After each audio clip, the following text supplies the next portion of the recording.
Because you don't need 20 friends. You just need 3 motherfuckers and you can take over a country. Okay, that's what we're confused as Americans. We think we need all these motherfuckers. You give me 3 bad motherfuckers and you're finished. You understand me? You're fucking finished because we got each other.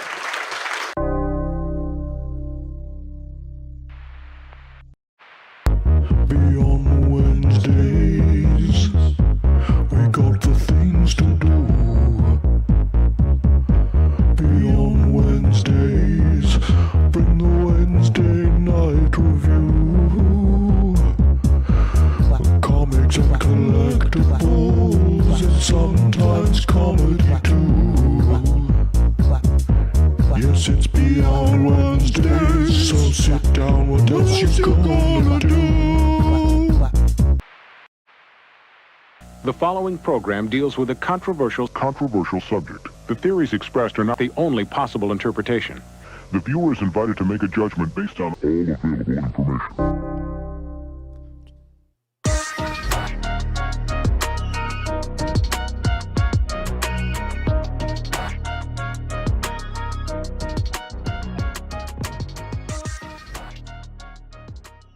What is going on, everybody? Welcome to another Wednesday night here on Beyond Wednesdays.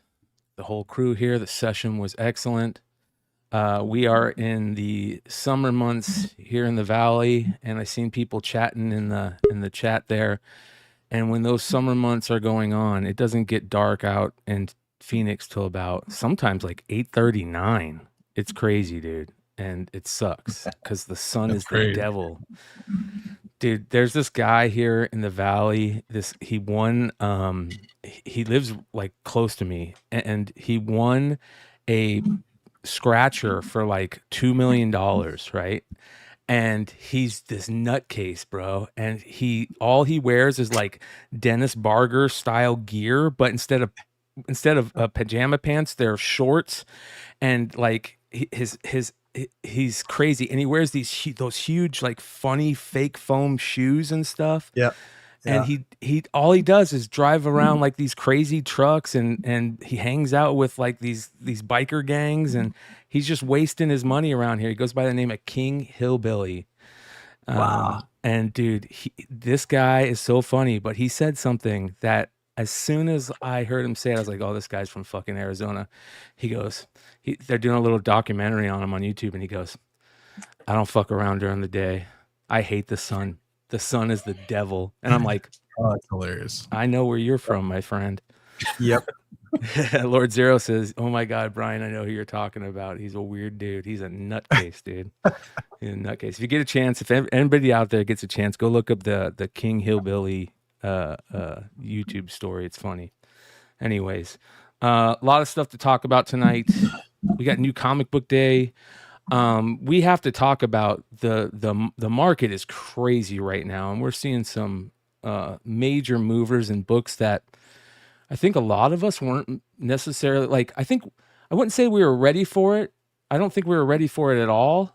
We could have been more ready for it, but we were thinking like, this is what we need. We need an influx of what feels like young readers in the hobby. And I think we're seeing that in a major way. We've been talking about, the dork stuff, the Dungeon Crawler Carl stuff, even as much as like V Friends, all these things. Ben 10, number 2, I think, just sold like pre-orders of like 83,000 copies or something like that,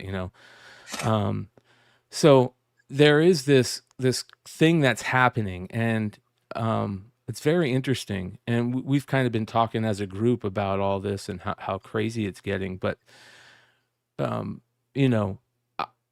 Mike, you have young kids. Yeah. I would love to know your thought on this as somebody, has kids. Like, are they into any of this stuff? I got girls. They like to dance right now. They're sort of, but I mean, what I see a lot in like dudes their age, it's like, especially 10 and under, Ninja Turtles still big, right? If you get younger than that, you've got Disney Plus still has like a lot of the Spider-Man show, right? So you got Peter, Miles, and Gwen. That's a big hit. I mean, that's what I see the most of. I'll never forget when I was getting into comics, like years and years, like coming back into comics. I was looking at some Ninja Turtle stuff, and a buddy of mine was like, "You go anywhere in the world, there's a couple characters that everybody knows. It's like Superman, Spider-Man, Batman, and Ninja Turtles."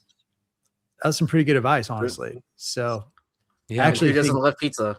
yeah, I'm looking at TMNT 1 right now, like first prints. There's some good values out there. dude, I can't believe second and third prints what they sell for. It's Yeah. unbelievable. Like Yep. unbelievable what second and third prints.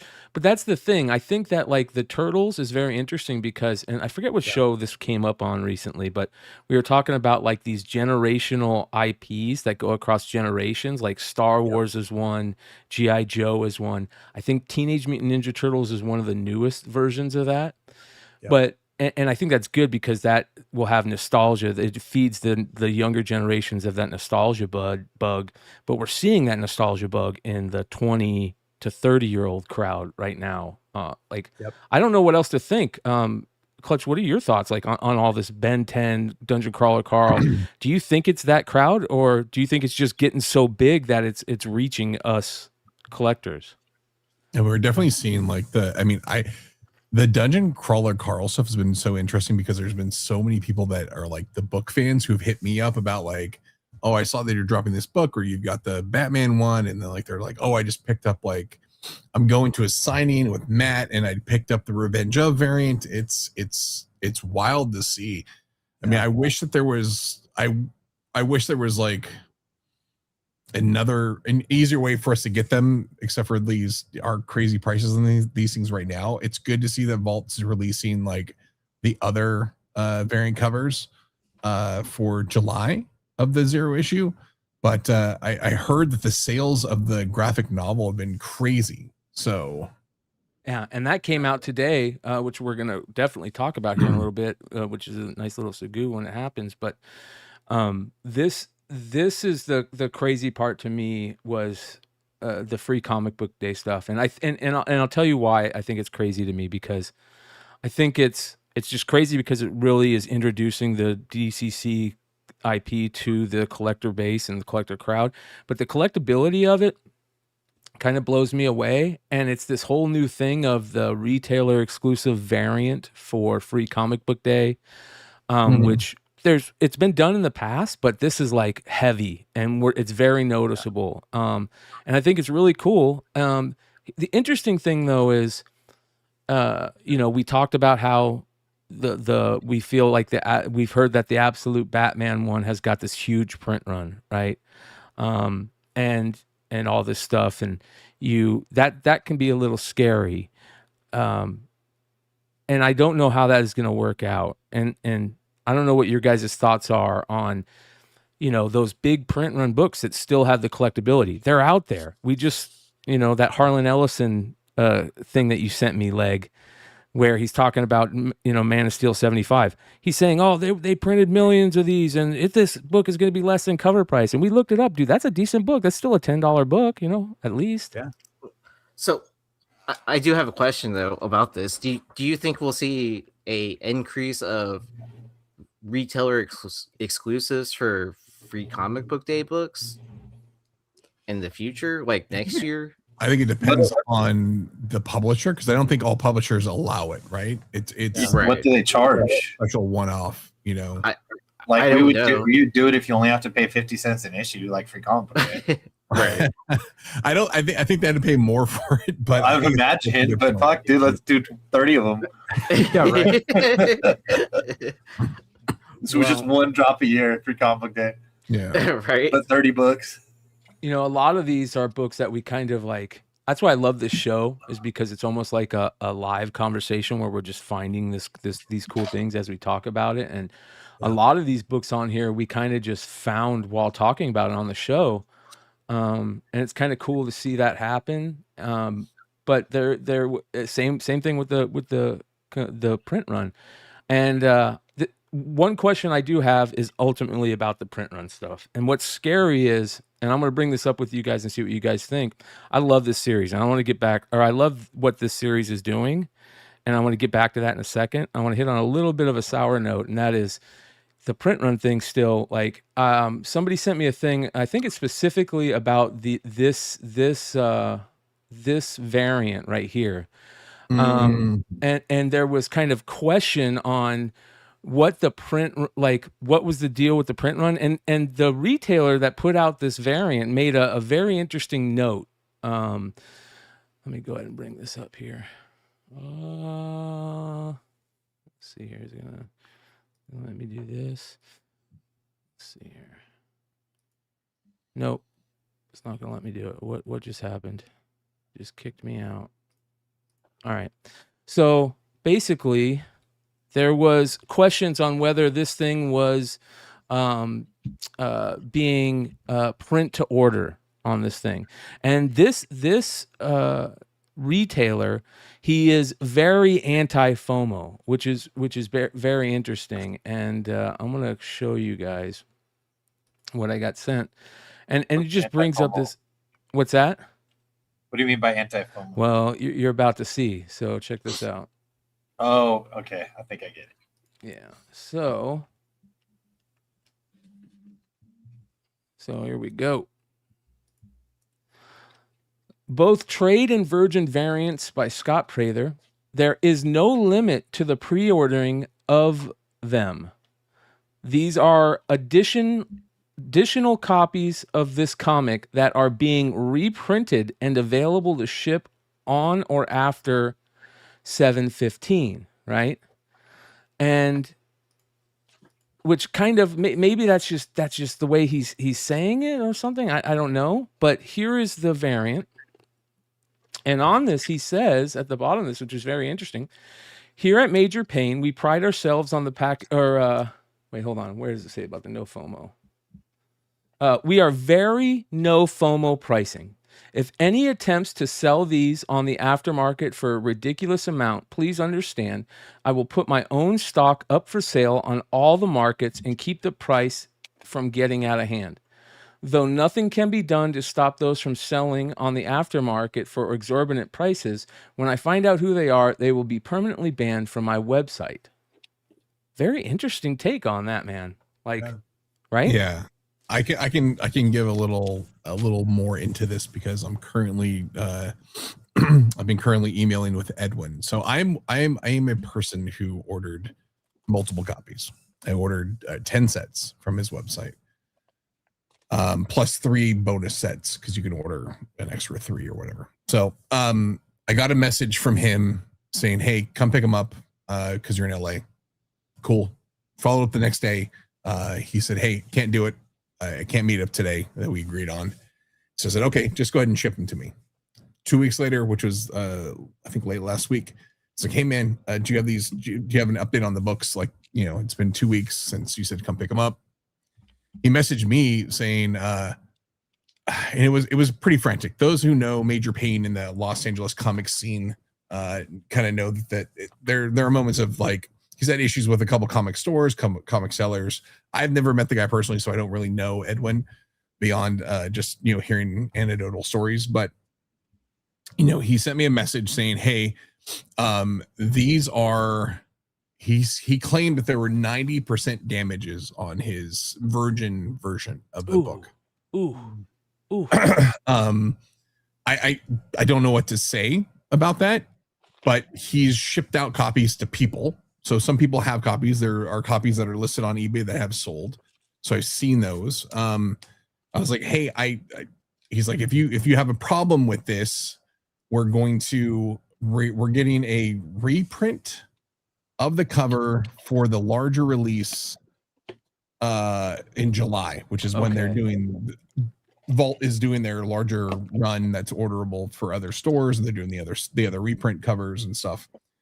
And so he said that if you don't like that, you can go ahead and cancel your order. And I said, "No, dude, I just want the books that I ordered. You said you had them. Let me know what's up." I had heard from a couple other folks who had similar issues with him. One guy had received all of his copies. Another guy said he had asked for him to send copies back so he can fulfill other orders. I don't know how it all goes down. And I don't know what the guy's got to be. He did say he had, from the weekend, he had over like 1,200 orders, including the trade and all this other stuff. So That's crazy. It's a lot. I mean, that's 1,200 orders for a guy who's probably doing this by himself or maybe with another person. That's a lot to deal with, like having done so. 100% agree. I feel bad for him. Yeah.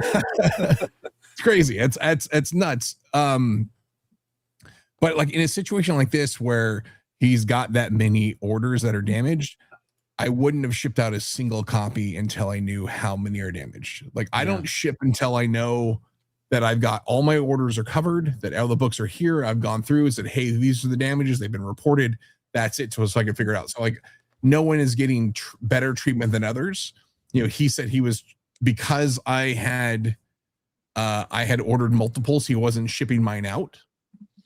And another person had ordered multiples and he got his already. So I don't know what the thing is. So I got a shipping notification. He canceled some of the virgins, but he's shipping the trades and a couple things. So I'll see if they show up. The shipping hasn't updated, so I don't know where they're at, but you know, we'll see if they come in. I'd love to see it. But from what he did mention is that the he's getting replacement copies, but they're coming with the print run that's in July for the larger release. I don't know if he's going to have them label the second prints or if he's going to do something differently or if they're going to have the same cover or whatever. I have no idea, but he said you're going to get copies then. So I hope he clears that up because that's one thing I don't want to see. I don't want to see like print to order on this stuff that people are paying a bunch of money for because that's just going to cause resentment at some point. But like this shit's crazy. And I forget who was telling the story the other day. If it was one of you guys, let me know. You got to remember, I enjoy cannabis, and it was somebody was saying that somebody had reached out to them and was like, "Hey, have you ever heard of this Dungeon Crawler Carl? I'm reading the books; they're fucking amazing, you know." And I've had a couple of people say that they've had tons of people reach out to them asking about this Dungeon Crawler Carl comic. Hey, can you get this? Yada yada. Stephen Fuentes from Most Wanted Comics and Corpus Christi is in the chat. He says, I sold a lot of the trade paperbacks so far today. This is the trade paperback that was out today. I mean, this is cool to see, right? I mean, this is the stuff that we want to see. A lot of people, like you said, just a lot of great reviews. I hope it can hold. I want to come in with a little hot update. I got a text from a person in the know. It is not print on demand, so there is a finite number that is being done. So there we go. To your knowledge, there we go. But I mean, like even look at this is most recent sales that I'm showing right now. $285 for the Brian Denham variant.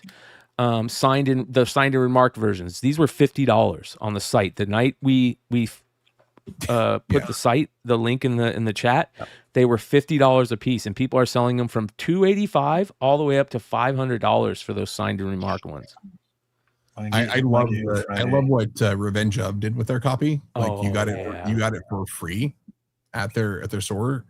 I think they said they did like 2,000 copies, but they gave them out. They still have copies that you can get in certain ways, but like, what a great way to do that, you know? Like, by the way, this is my favorite. They made a free comic book day, free comic. Yeah, this is my favorite one of them all for this go around. Dude, thank you for that link. Right? Did you get any of those? Did you get any of these, bro? I got a lot. Wait, where was the link? I missed it. It was during the show, bro. I got a good amount of all of them. Yeah. All three. Yeah. That's and I was like, dude, how much wine did I have? What the fuck did I just buy?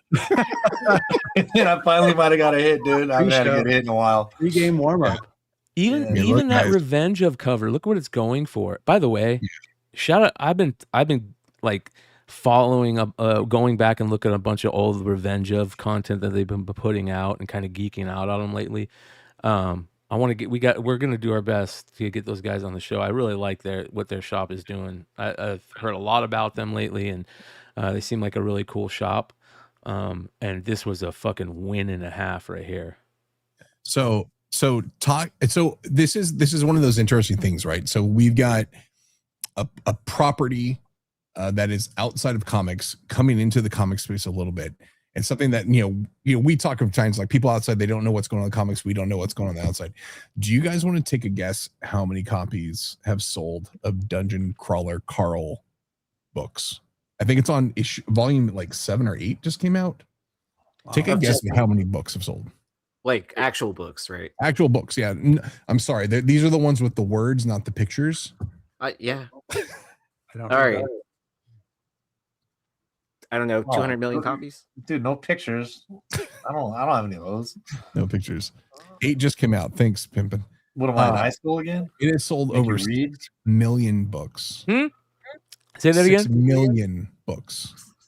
That's awesome. The audiobooks are like the #1 audiobooks on Audible and Amazon, like everywhere. Like this thing is big. Like my wife has listened to all the books, like her friends all listen to it. Like this is one of those things. It's like if there had been a Harry Potter comic when Harry Potter movies were coming out, like how big would that be, right? Like that would have been massive. So this is that thing where it's like people from outside who are these, and from what I've gathered, is like everyone in this world are like fiendish for the world, the book. It's like someone called it a cult earlier. That's the book right there. In here to look for they want all the things. They want to collect all the stuff, and so like this is the first comic thing of it.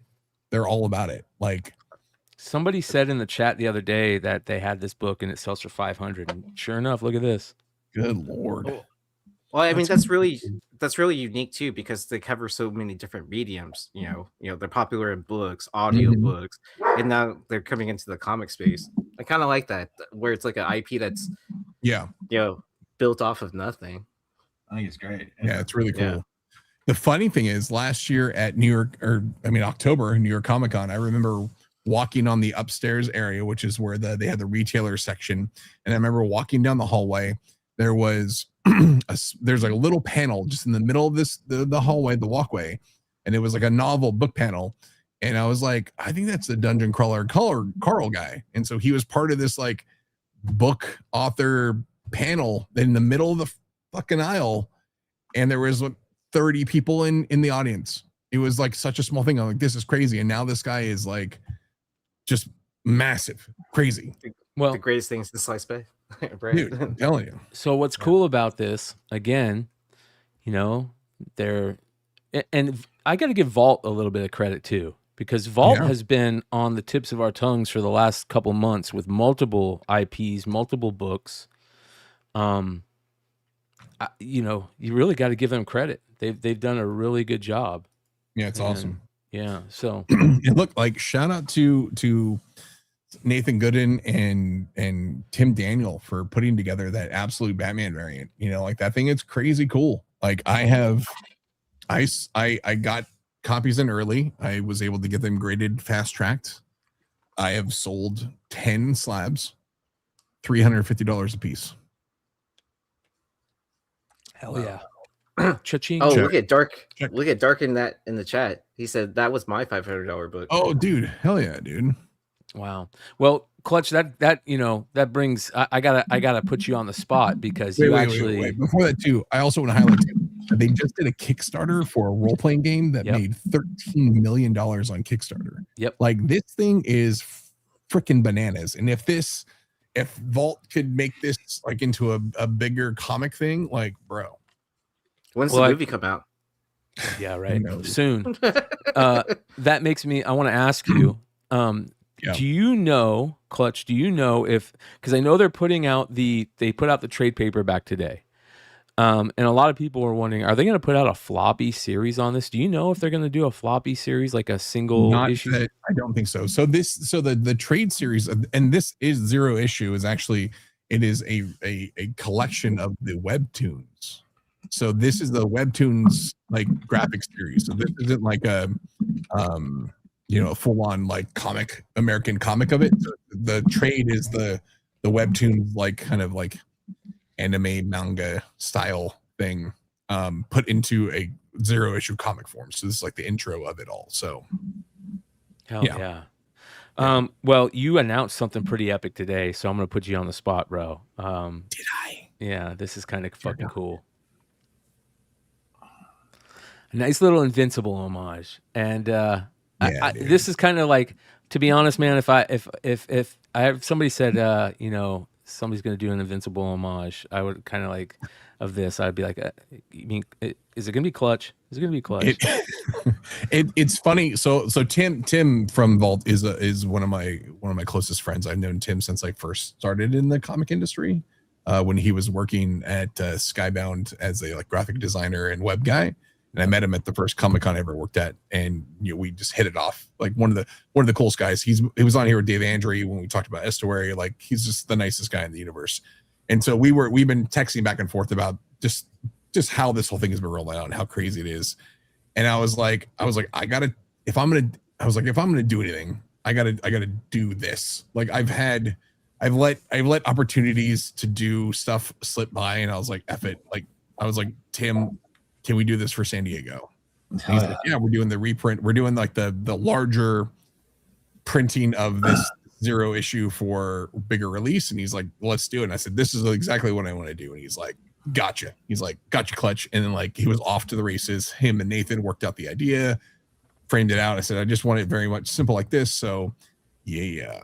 And again, Clutch had mentioned that Tim was on the show. And if you guys saw that show, like, I have become kind of like really, my microscope is dialed in on design work, and I've been talking a lot about Tim, Daniel, and like Jay Gonzo, and how important it is to, you know, the trade dress design, every little bit of it, you know, the you know, like this little preamble about what the thing is about.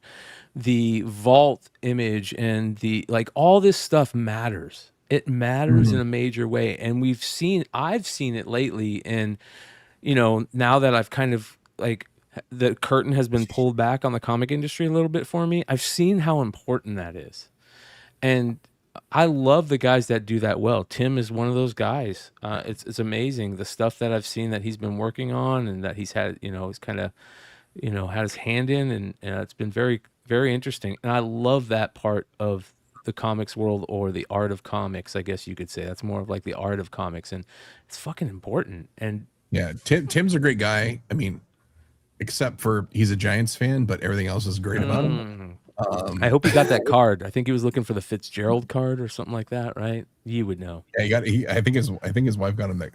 His kids and the wife got him that card. But that number to 25. He's super awesome. Like, this came out really well. So we're gonna do. I think we've got a couple versions. You know, the cardstock version. We're gonna do a foil, and then a couple secret things. But nice. Yeah. So we'll figure those out as we get closer. But San Diego right around the corner. San Diego is like 2 months away, and I'm literally freaking out. Yeah, I don't. So much to do before then. It is bonkers. I'm excited, bro. Oh, it's gonna be so fun. Mike, that's like San Diego and New York have become my two, like they're up there right now with Thanksgiving and Christmas to me. Like, you know, it passed Christmas for me. That's how much I love it. Like, it's so good. Fuck Christmas, dude. I love San Diego Comic-Con week more than any other week. It's just the most fun. Christmas. Yeah, right. Yeah. So fun. I listen. Christmas at my house means Christmas at my house is Thanksgiving number 2. It's the same fucking meal, so I'm stoked every time, dude. There you go. You know what I mean? But San Diego, it's a cool few hours, dude. But San Diego's like 6 days. Dude, I'm so stoked for San Diego this year. Drink as much as you want. Yeah. Although I'm like the elder male now, so I can drink as much as I want on Christmas. Well, there's something I want to talk about San Diego real quick, and this kind of got announced. And Mike, I want to talk to you a little bit about it. This is San Diego. This is that More Great Art, the Wolfpack, that whole crew, Hell Destroyer. They're going to be doing not only a retailer summit, but they're going to be doing a San Diego art summit, I think, on Thursday night, where they're going to have Dave Dorman, Jim Mahfood, Souza Micah, Suspiria, Katya, Stuart Sager, Felix Leone, Dan Quintana, maybe more. Like, this could be something that could be kind of cool, right? Yeah. I'm sure. Yeah, it sounds. I mean, it's a nice lineup they've got over there for sure. Mm-hmm.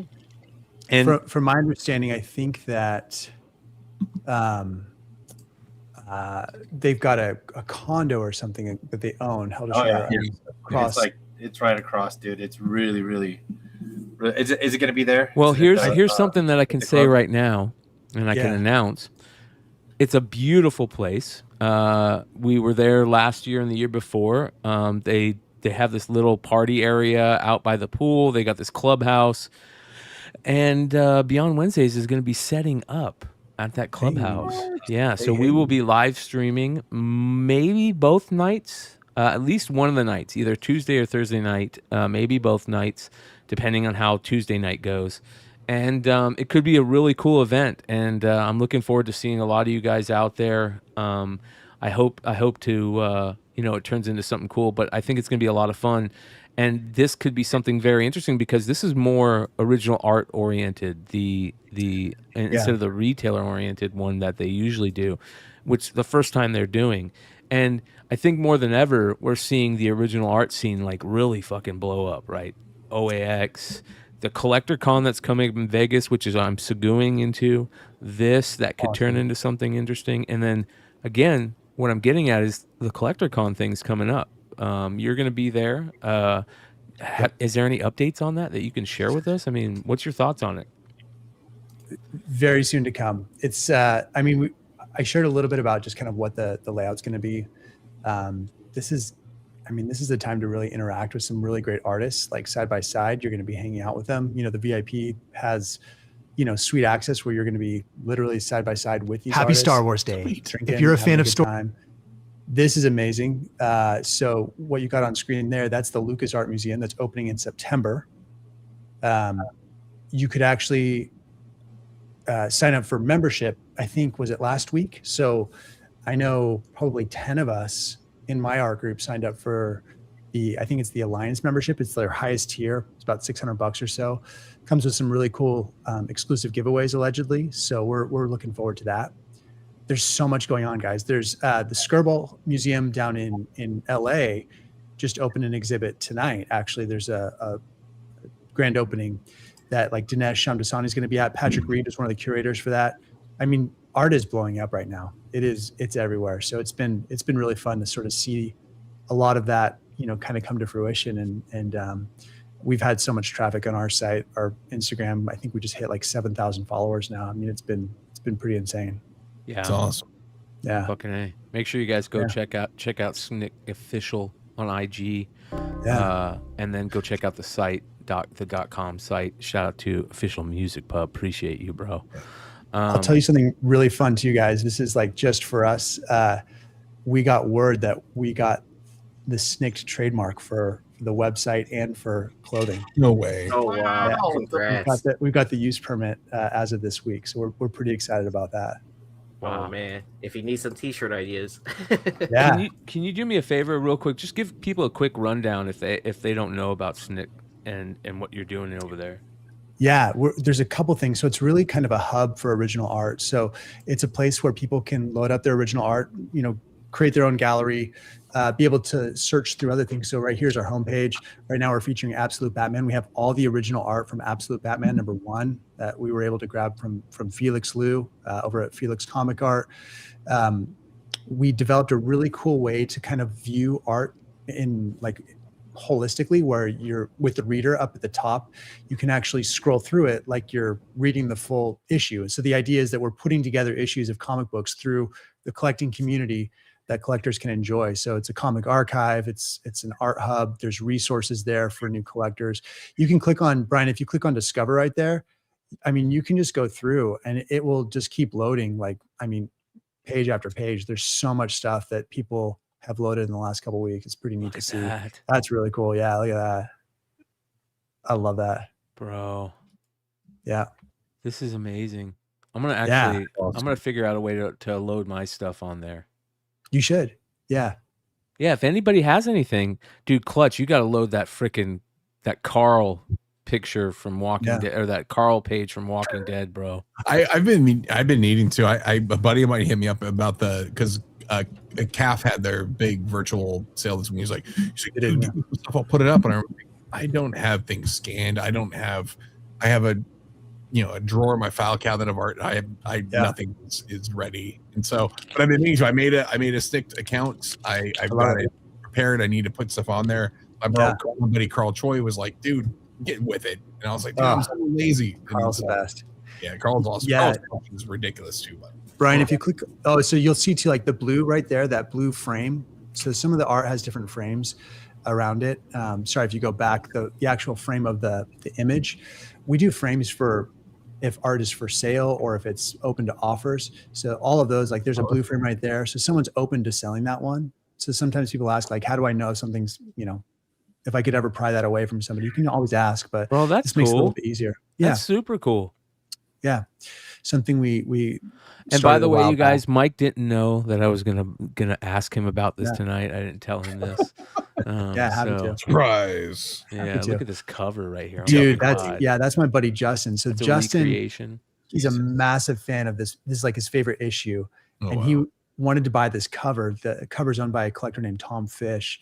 And he, the price just kept going up. Justin couldn't save up fast enough to sort of outpace where the market was going with art. And so the best, he was really excited when he got Bagley to agree to do this recreation. It's beautiful. Really, really cool. Justin actually owns the coolest Tradmore piece I think I've ever seen too. It's the Ghost Rider 1, the variant cover with just the big face. Yeah, bro. Yeah, where's Justin Hood? The original. Where's Hood? Hood knows about that fucking cover, dude. Yeah. It's one of my favorites, man. Right? Yeah, cool. Oh, bro, this is one of my favorites. Holy cow. Yeah. Oh, wow. The Joker showcase. The DC, look at that. It's even got the DC Universe thing on there. What the hell? That's Justin. Nice. That's wild. Great. I didn't know they put the actual DC Universe thing on there too. Sometimes they'll be like stats, or sometimes they'll do like an overlay too. So I don't know if that one's a stat or an overlay. But like if you want the text bubble, sometimes like in the modern era, it's all digital, and so you can do like acetate overlays where it just like lays right over the artwork. So this is what Justin wrote about this one. This is a commissioned recreation cover of the first issue of DC Showcase 94, which holds the Batman vs. Joker story, The Great Pretender, as well as my fascination and esteem for over 30 years. The original cover may be out there somewhere, but after meeting Mr. Nolan at OAX, I decided to see if getting this would help make me feel whole. Short answer is yes. For the time being, it does. He even hand lettered the Joker title. The rest is a stat transparency. So great point, Mike. Thank you, bro. Yeah. Yeah. I would love to own that, right? Even though it is a recreation, I love the DC Universe thing on there. That makes it even cooler to me. Too. And I love how you can put your collection up here. This is his collection. So it's pretty fucking, this almost looks like a cover that came out today that we're going to talk about in a second here, but yeah, that's cool, bro. Great shit, man. Keep it up. Keep up the good work. Thank you. Actually, I'll give you guys an exclusive here. We've got we're about to launch the next update on the site, and the next update is the G.I. Joe silent issue. So you're going to see all of the original art from G.I. Joe 21 on that cover right there, bro. And you'll be able to click on reader and just go through it page after page. That's awesome. It's rad, bro. That's really fucking cool. That is really cool. Hell yeah. All right.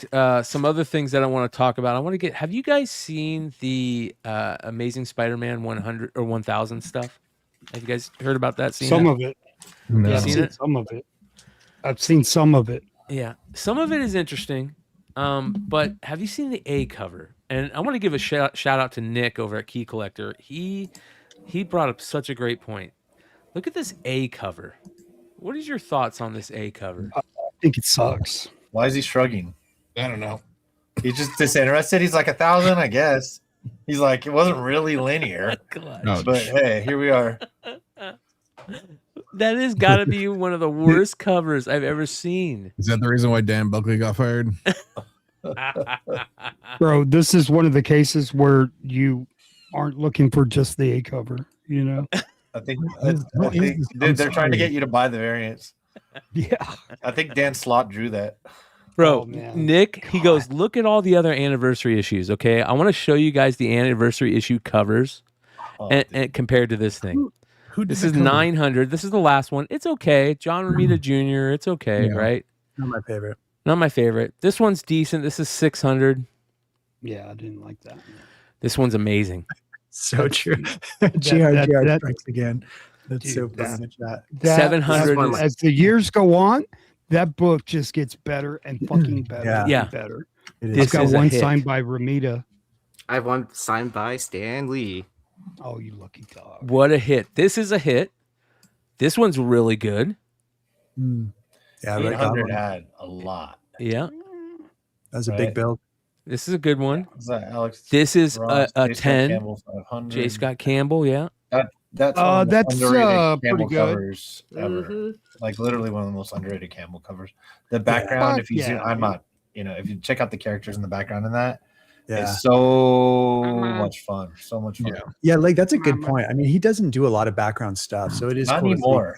Yeah, it's Like cool Gen to see him do 13 that. days, the ASM Yeah. days he did, but like to have all those characters filled in, that's Yeah. the first thing I look for now. If he does the exclusives on the side, I'll be like, oh shit, he did a Yeah, background. the 25th anniversary one is a key. That's exactly what you're talking about. Like all those 25th anniversaries, that new Psylocke one he did, that Right. 25th anniversary border, I'm buying it. You know what I Yeah. mean? Yeah. So that's 5. That's that one. This one's a classic. 400, the Tombstone Yeah. classic. Yeah. It's covered up, but it's a classic. Only the 200. The 400s, all of them, like right into like 420. With that Carnage cover and stuff like that, they're all low print. Yeah. And The- I've always been surprised why that 400 hasn't gone up. This might be the greatest amazing Spider-Man cover of all time. Oh, It's the best. Yeah. I don't think there's any comparison. It is, Yeah. in my opinion, it's like the most iconic Spider-Man Mhm. cover. And Other and than you ASM. could put this next one probably in the top 10, the 100 yeah, issue. dude. Yeah. Oh, I mean, this is goat Yeah. Yeah. tier, as they say. Yeah. But the problem is Marvel. Yeah, Who- dude. Come on, man. This brings us into our next topic.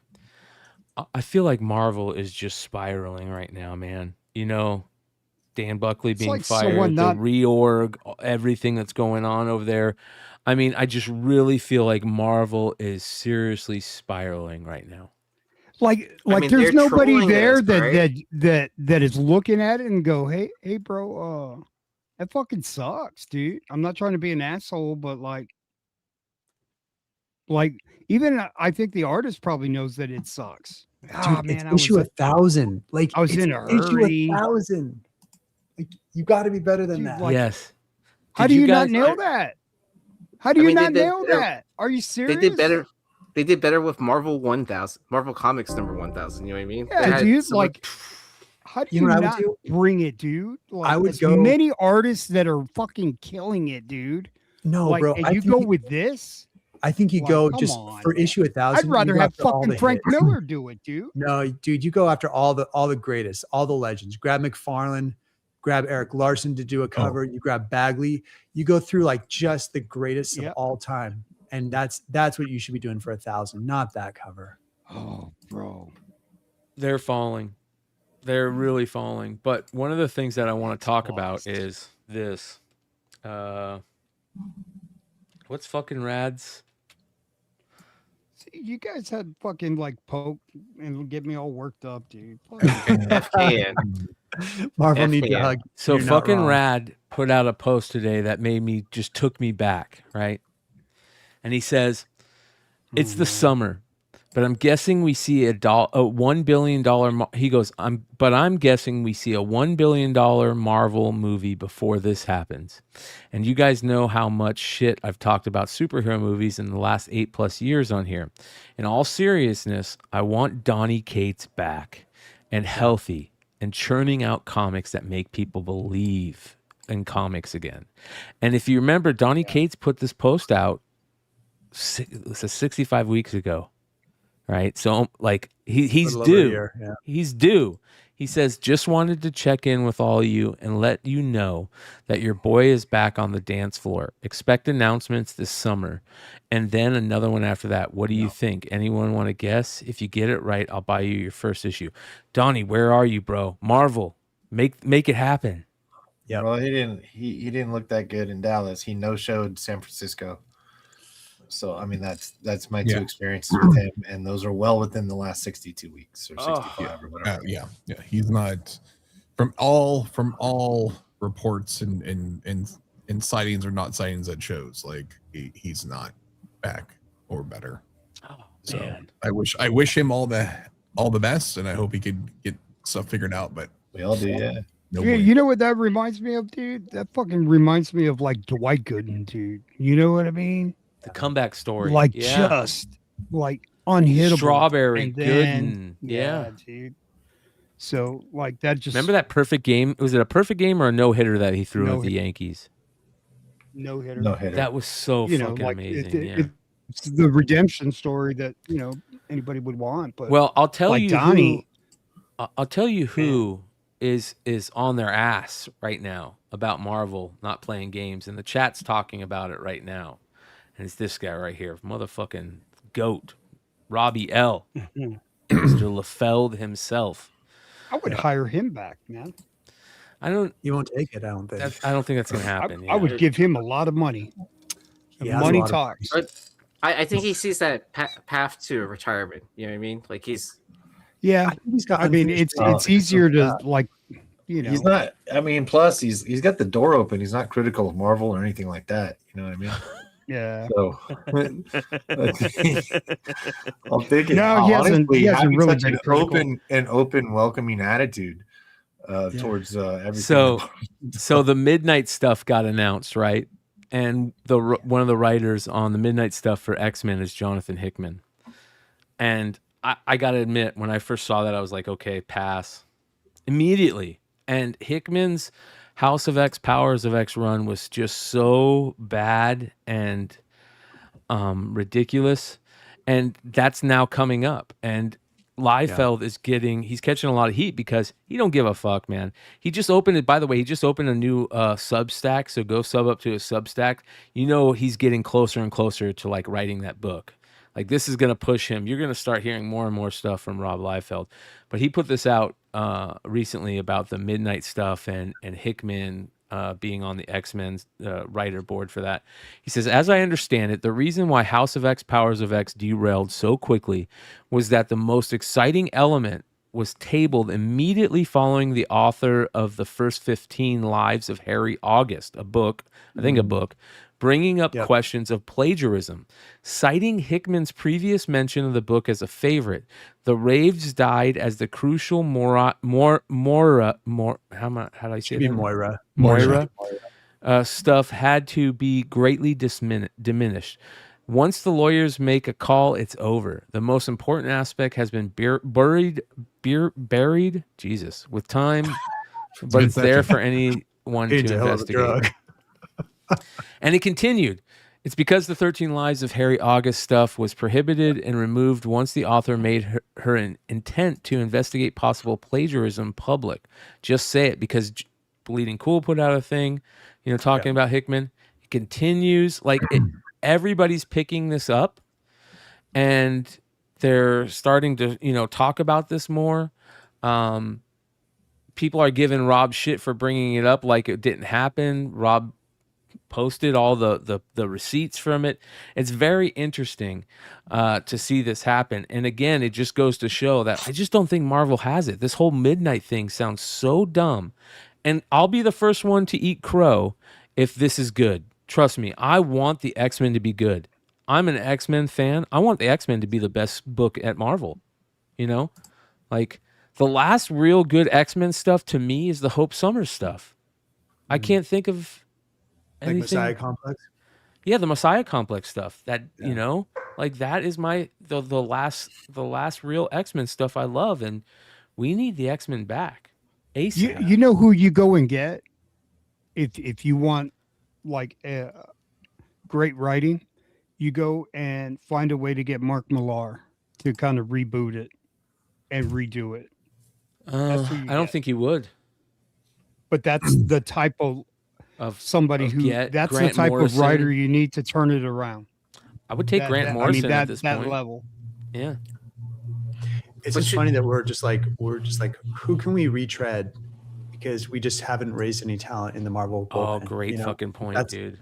That's what's sad. It's like, well, let's be honest, like 2 years ago, Marvel was eating DC's lunch, right? Oh, So yeah. DC has had a big glow up in the last 2 years, but let's not forget that was a pretty quick shift. It don't know. seems quick, Mike, but man, like Marvel was kicking DC's ass since the first Iron Man movie came out. Yeah, for sure. And then COVID It's- hit. a COVID pendulum, hit. though. Donny Cates gets fucked up. Yep. It was like bam, bam, all at one time, and then just they didn't know how to. And then this whole woke thing really fucked things up because everybody like had to make everybody a chick, you know, and like if I'm lying, I'm dying. But all those things that compounded caused Marvel to just to, you know, burn on its own momentum. I think like, that they care more about their IP, the money that the IP is bringing in through movies and licensing, and they don't care about the publishing comics aspect anymore. I think you're right, Brian, because when Taika Waititi admitted that he never read Thor and didn't really go off of the source material for the whole Gore the God Butcher, you know, that was kind of like a big slap in the face. Like, what the fuck are we doing here? Yeah. And you want to talk like iconic? That is one of the most iconic runs from the Thor series was the Gore God Butcher run, and they fucking butchered that fucking story, They dude. burnt that story, but they burnt Christian Bale too. Oh They did. man, Yep. Right? Oh, dude, yeah. that Well, I dude gotta could have had name- an impact a whole lot of fucking places at Marvel, and burning him for one movie with Gore was, I mean, Yeah. It's What a just say it waste. was sad because that's honestly that Thor: God of Thunder was one of my favorite runs oh man. Me of all too. time. Me too. Like of all time. Yep. I'm So with that you. was right back getting back in. That's the beginning of Marvel now, same as right after New 52. Mhm. That's what got me back in, man. I would have like 10 books a week on my pull list, you know, and that just was like, holy shit. And I think I caught on at like number 6. So I was on fire getting Yeah. But is this also an editor problem too within Marvel? Yes. Like- Well, yeah, Casada like- leaves. Casada leaves, and Yeah, then right. he's just like crap after crap. You know. I mean, It's but like- but not only like putting out like crappy storylines, but like also to catch like something that could be potentially plagiarism, right? Sure, Yeah. sure. It's like Like- it's needing like a music history person to be able to like, hey, this song has the same like melody as this other song, and so you guys probably change it or whatever. Like having editors who know not just comics but are a little wider in Pop culture. knowledge or something like that. I think the other just I saw in the comment too. The intro, I think actually Mike posted, but it's like the new who the new management and leadership is. Like I heard like one of them's coming over from the MCU like studios, Marvel Studios, and then one's coming from like Disney Music or something like that, and they're like more focused on like I don't know if they're more like licensing and merchandising folks or versus actual like comic writing. comic Yeah. book editorial stuff. So interested to see who gets pulled over into this space. Yeah. Like having worked in larger corporate companies in the music industry, like in other stuff, and seen a lot of stuff, like they tend to pull people over who don't necessarily have the specific knowledge in a certain space, but like Yep. you understand a bigger, broader business thing. And the hope is that they bring in people that understand, the stuff to work underneath them and dial in that stuff. So I don't know. We're gonna see. But it's also, dude, these are ships that are moving, and it takes a long time to turn that rudder and get the course corrected. So, you're talking 18 months. Honestly, what they change. should consider is grabbing some of the people who are doing the animated series, X-Men 97. I wish they would And bring that getting- one dude back. Those are the guys to start thinking about bringing over, because they're able to tell stories and they're able to take previous stories, but then consolidate them or create full arcs through multiple narratives, multiple runs in comics. That last season had like 3 or 4 different runs, and they created like an overall narrative that was fairly seamless throughout that. So I'm pretty excited for that to come back. That's one thing Marvel's doing really well right now, is the animated stuff, I think. Looking forward to seeing that I'm gonna throw a name that. out there, and this is just a shot in the dark, but my feeling is like, and we were talking about this on the industry show the other night. We were talking to I think it was Milton Greep or Brian Haberlin, one of the two, about how, you know, you need somebody like Mark Miller, and you brought up Mark Miller Hood, where he had that when he was doing his podcast a few years ago, and he was bringing everybody on. He had that initial podcast that really blew up, where he said, you know, the big two need to try and figure out a way to bring in some of these greats, and the greats owe it to the art form to come back to the big two and maybe do a series every couple of years or something. And I think that would be great. I would love to see, like, you know, Grant Morrison come back. You know, a lot of people said like Alan Moore, like, which will never fucking happen. But like, you know what I mean? There's those greats out there. But I'm gonna throw a name out there that, like, just to get the conversation going. What about somebody like James Tynan? I mean, look at the fire that he's on. It might not be something that he's, you know, it's a little bit more dark. Marvel wants to go in that dark. They're doing this midnight thing based on horror series. They want to go in that dark atmosphere. Like, why not go after somebody like James Tynan or one of these guys that is? Look at all the stuff we're gonna use this to Sagu into, you know, his Odin stuff that's coming out and everything. But we talk about him pretty often. Everything that he touches is gold. Why not somebody like that? What do you think, E? I don't think Tynion would do it. And the only reason why I say that is like with his history with DC. Like if you read like when he first started on Substack, he wrote about his experience of how DC treated him. So I feel like that and since his individual IPs are doing so well already, like I don't think he would sign up to do corporate again, in my opinion. Yeah, I mean, maybe, I don't know. Like that's, you know, we want to talk about, like you said, Mike, bringing in these new young talents. You got to raise them up. Yeah. It's just, you got to find the farm system. Like Tynan, I love a lot of his stuff, but I feel like he has a really good start. And then I feel like he tends to drag out and get to too many projects. Like Something's Killing the Children is a great example. I love that property and was a massive fan, but you know, in the 40s, issues 40s, it just started getting so long, like nothing was happening. And so I think that he's become a marketing machine, but I'd love to get him back to like true storytelling where there's movement. You know, I think in Marvel, you need that. You can't have a 4-year project with Tynan where it's going to take that long to get anywhere. Yeah. It's got to kick off right away. It's got to hit.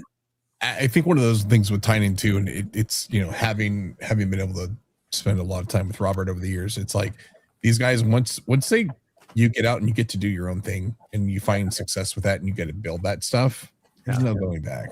Amen. Honestly, like, yeah, Mark Miller, Tiny Onion is a beast right now. I just put it in the private chat too if you want to show it off. But like they just put up the Exquisite Corpses Kickstarter for the card game, right? Oh yeah.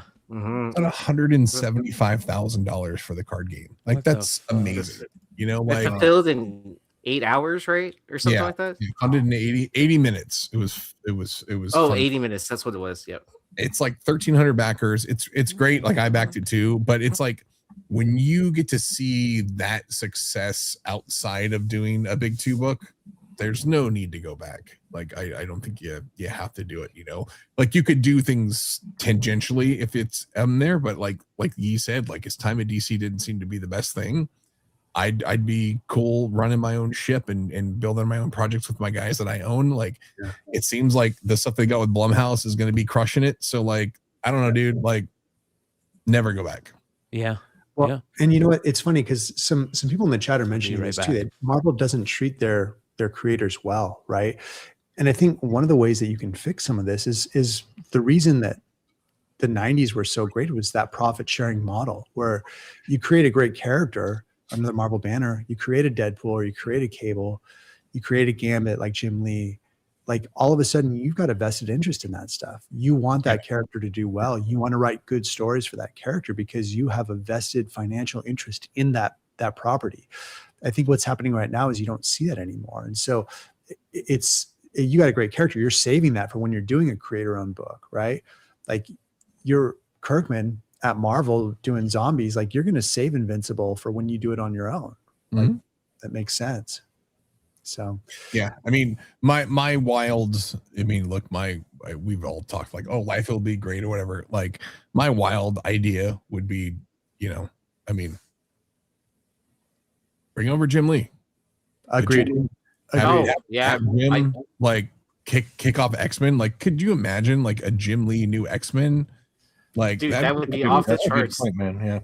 Yeah. I mean, it wouldn't surprise me if that sold 1 million copies. I think they were close. Yeah. Like, honestly, I think if you listen to like some of the podcasts that Liefeld shares, I think that they were pretty close to it, but he got a big contract. And I think there's a big shakeup right now. We're going to see what's going to happen with DC, who knows if they're going to continue on like that. And so there might be a talent. If there's a shakeup and there's uncertainty at DC, in my opinion, Marvel should just pay Snyder whatever he wants, pay Dragotta, pay Jim Lee, grab the whole all-star cast over there, because DC is loaded right now.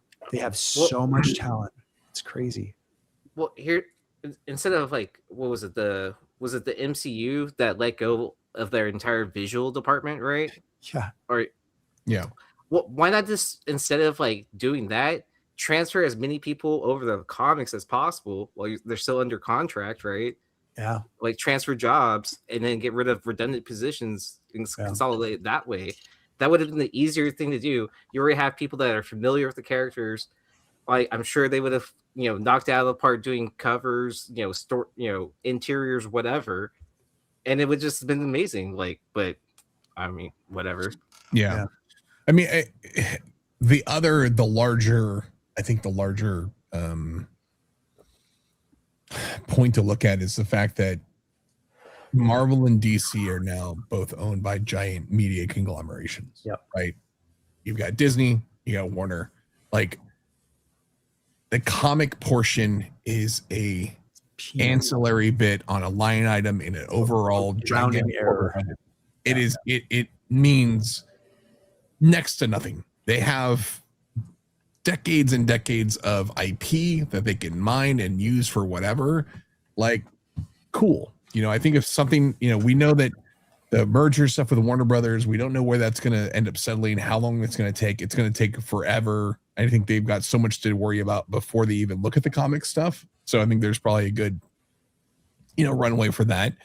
But the stuff with, Marvel, like, they are making changes and through the, the laying off of the MCU staff and all that stuff, which is crazy. I think we're going to start seeing, I don't know. I watched the Punisher movie recently, the special, and there was a CGI scene in there. I was like, this is garbage. Like, in a near perfect hour-long episode thing, there was one scene I was just like, they let that slide through. Like, what the hell? And that just shows like they got a little issues. So, the money is what talks at the end of the day, right? Yep. Let's run through a couple of the new comic book day books that I think that might be something to keep your eye on this week. Starting off, speaking of Marvel, I just got to throw this in. This is Amazing Spider-Man number 29. New character that's supposed to be introduced in this, but look at this mushroom cover. Come on. Is it drug dealer? Right? Hell yeah. All right. Look at that. This is the Bagley cover, the A. Like, First appearance of let's go. We got a mushroom dealer. Let's. It was all a dream. Spidey's just been on mushrooms the whole time. I would first still take appearance that. of penis erectus. Yeah. I would take that over the cover they have for issue 1000, though. There's That's the new. I True. believe that's the new villain. So Spore. What? I'm gonna pass. I think that looks kind of cool, dude. No. You remember No? Spider-Man was the book that spawned all these characters. Yes. And now you don't have that anymore. Yes. It's like you could go like character after character after character. And the last one I can remember, bullshit character, not Spider Boy or like the fucking Itsy Bitsy from Yeah. Spider-Man Deadpool. It's Itsy Bitsy. Yeah. So there's Look at that. that anatomy, though. That's still like real. Bagley's still got it, man. I agree. I like that. Like cover. a lot of artists kind of lose a step, as they get older. That's some pretty nice work there. You got some Anita Muscariat mushrooms too, the famous Mario mushroom. God. Yeah. Brian, you're like a connoisseur. I am, bro. Mushrooms, man. Fantastic Four number 11 has the Bianchi Bianchi. 1 in 25. Okay. Shout out to Mighty Mel V, who sold his Sell- collection. Did you guys see sell that? out. Fucking sell out. What? He just restarted, dude. He didn't sell out. He sold 10,000 plus books to Haven That's for Heroes, insane. Emmett Haven for Oh. Heroes. Emmett gave him $17 and a box of socks. From Jesse, yeah. Dude, I guarantee Melvie had some fucking heat, dude. Well, like he's- variants you hadn't seen in a long time. And these are going to be available for sale, so make sure you guys are following Haven for Heroes and go check it. If you're up by Port Jervis, New York, go check out his shop. But this is the Bianchi 1 in 25. There's more. How about this? We talked about this when it was solicited. This is the pointing Spider-Man variant. Magic the Gathering card. Yep. That's cool. They do like 3 a week now. It feels like they're putting out Yeah. of these things. That's what they're It's a doing. lot. It's a lot. It is a lot. So there's that one. All right. I want to talk about RB Silva for a second.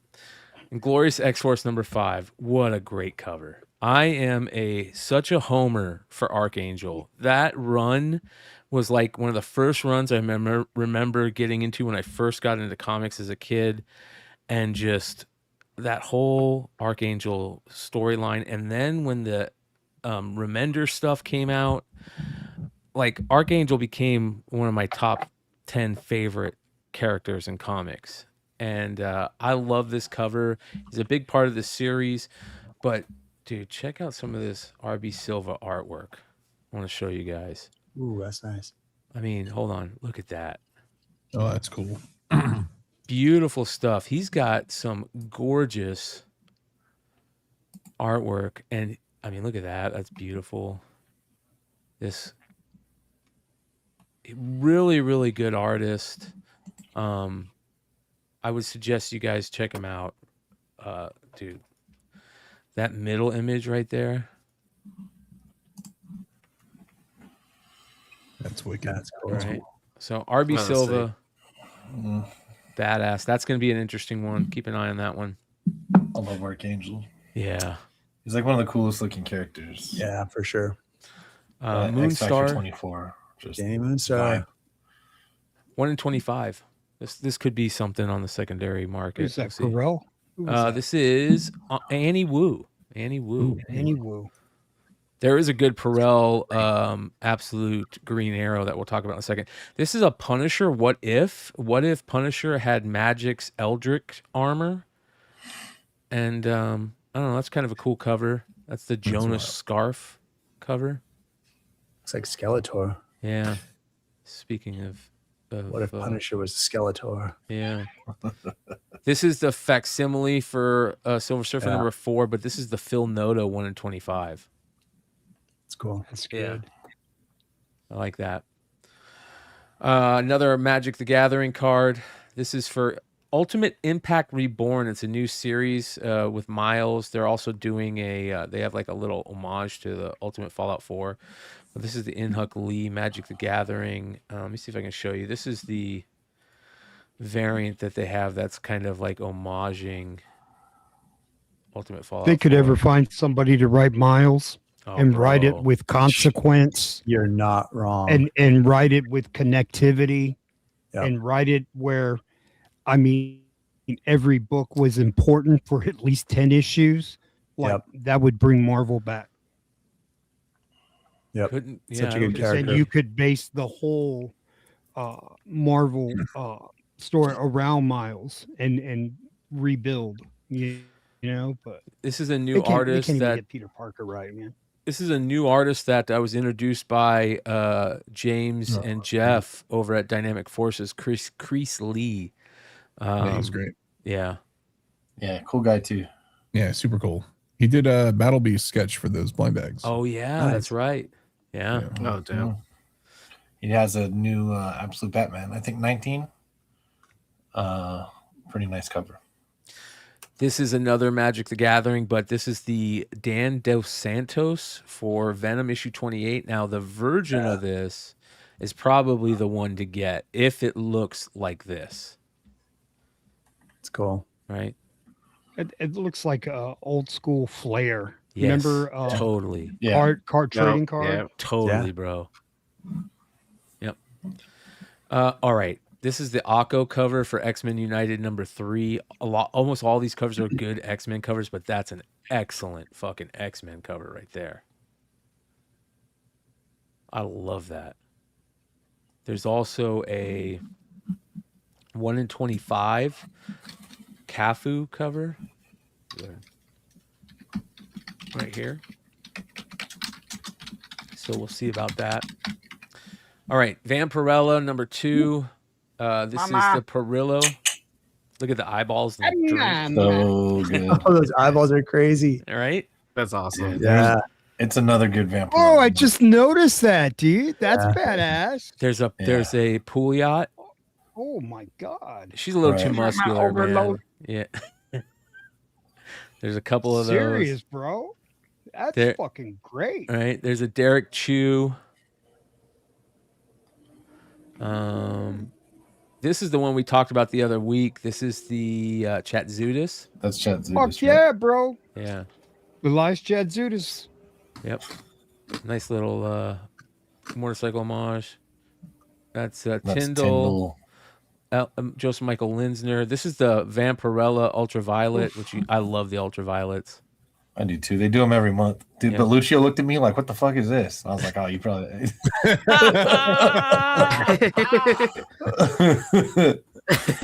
I'm not kidding either. He's like, And this is the Shikari It's just that I one. printed myself. "Yeah." Oh, This the is- You Shikari didn't was know for they were this doing week. that? Yeah, the Shikari's sick, dude. Mhm. Bro, that looks like what's her name? Black Widow. With black hair. Yeah, it What- does look like Scarlet. So there's that one. That's Vampirella. All right, this is Mama. Death Fight Forever. We've been talking about this series since it came out. Great covers. This is Jim Mafood, 1 in 25. Look What at a that. piece. That takes me, that is like nostalgia. That right there is mainline nostalgia for McClay right there. Dude, I've been trying to. So I love his work. I have for years. So it was cool. I finally got to meet him. I got little sketches in a book and things like that in one of his books that I bought from him. And then I had, what I do. I got some other stuff to sell. I got the Fear and Loathing 9.8, and then but I'm telling you, like, you got to be. I know he does other stuff, but you got to be like a comic fan, because on any live shows or whatever, I'm like, are there my food fans out there? Fucking crickets, right? It's I got sad. books. I was like, I just put them away to keep them. Well, he doesn't have like his body of work in comics is not expansive. Yeah. So I don't think it's. I don't. You know what I mean? And we like the weird crossover shit more than most, or at least we kind of study it, seek it out more than most. So I don't know. But anyway, he's the man, dude. When I saw him on the list for doing San Diego, I don't know if he normally does. I'd never talked to him until New York last year. But when I saw him on the list for that Thursday show with that Sean is throwing, I was like, that is pretty cool. So I'm kind of glad that's happening. This is rad. This is definitely like an homage to like Rick Griffin, Yep. and like Zap comic. Yeah. Like that, Sure. that era. It's like all the surf stuff, and that's Yep. Rick Griffin was such a legend. It's if- so if funny ever you look bring at up his Rick stuff. Griffin, bro. Dude, Wow. one of the best of all time. I saved a post where somebody did an Instagram post of him about how like his psychedelic kind of art like defined independent art of that time period. Yeah. Yep. So He's so big in the surf scene too. yeah. Like, really, really cool. There's some great books, great art books from Rick Griffin that are out there. This Shine is the down. new series. Charlie Adlard's involved in Of the Earth. So many people are talking about this week. This is the Adlard variant homage issue. He also did the A cover. So supposedly a lot of people are talking about this. I haven't checked it out yet. I don't know. Did you guys check it out? Have any of you guys seen this or take a look? If anybody in the chat, Haven't let me seen know it. what they thought. I was stuck at an airport all day today. Yeah. So there's that Of the Earth. Okay, G.I. Joe number 22. That's This is the cool. Riley A cover. Fantastic crystal ball Yeah, I like cover. Oh, bro. Crystal ball. This whatever, I forgot what they call the tech or whatever. Like Yeah. this green glowy stuff is so awesome. I know, dude. And Yeah. they're really like in the GI Joe classified line. Is that what it is? Yeah, the classified, they have it on a couple different figures, and they look so freaking cool. I love like translucent plastic. Yeah, figures. fucking They're A, so bro. cool. Yeah. Fucking A. So I haven't read this yet, but this looks awesome. So check that one out. Brian, who's the character on that? Who's the main Crystal character on Ball. that? His name's Crystal That's his Ball. name? Yeah. In the original GI Joe line, he came with this shield that had like a lenticular image on it that you would move it, and he's supposed to hypnotize people. And then in the new line, he almost like makes people hallucinate, and they see like these demons, and it's so cool, bro. It's like fascinating. This is Battle Beast number 9's coming out. This is the 1 in 50 Crom cover. Crom is so good. Yeah. Dude, Invincible is just unstoppable right now. It is. It's so cool. Video games are just, I mean, that game is so Have you played the game, dude? Bro. That shit is awesome, dude. Well, yeah, my copy's still on back order. I have not received it yet. Yeah. So I opened those up and I put them in the not now box. Yeah, I got you. Sean understand. So not now box, yeah. One of the things about Battle Beast is it's everywhere, bro. Yeah. Cosplay, like it shows up on my YouTube feed, like cosplay people who don't even fuck with comics are cosplaying every character in Invincible. The video games, like somebody sent me this Battle Beast like versus Invincible, or Battle Beast versus somebody like Vader or something. I can't remember, but like it's everywhere, dude. It is fucking everywhere, and it's really cool. It's so interesting to me that this property. I mean, it was not. I mean, Kirkman says it was not a great seller at the time, but like, right?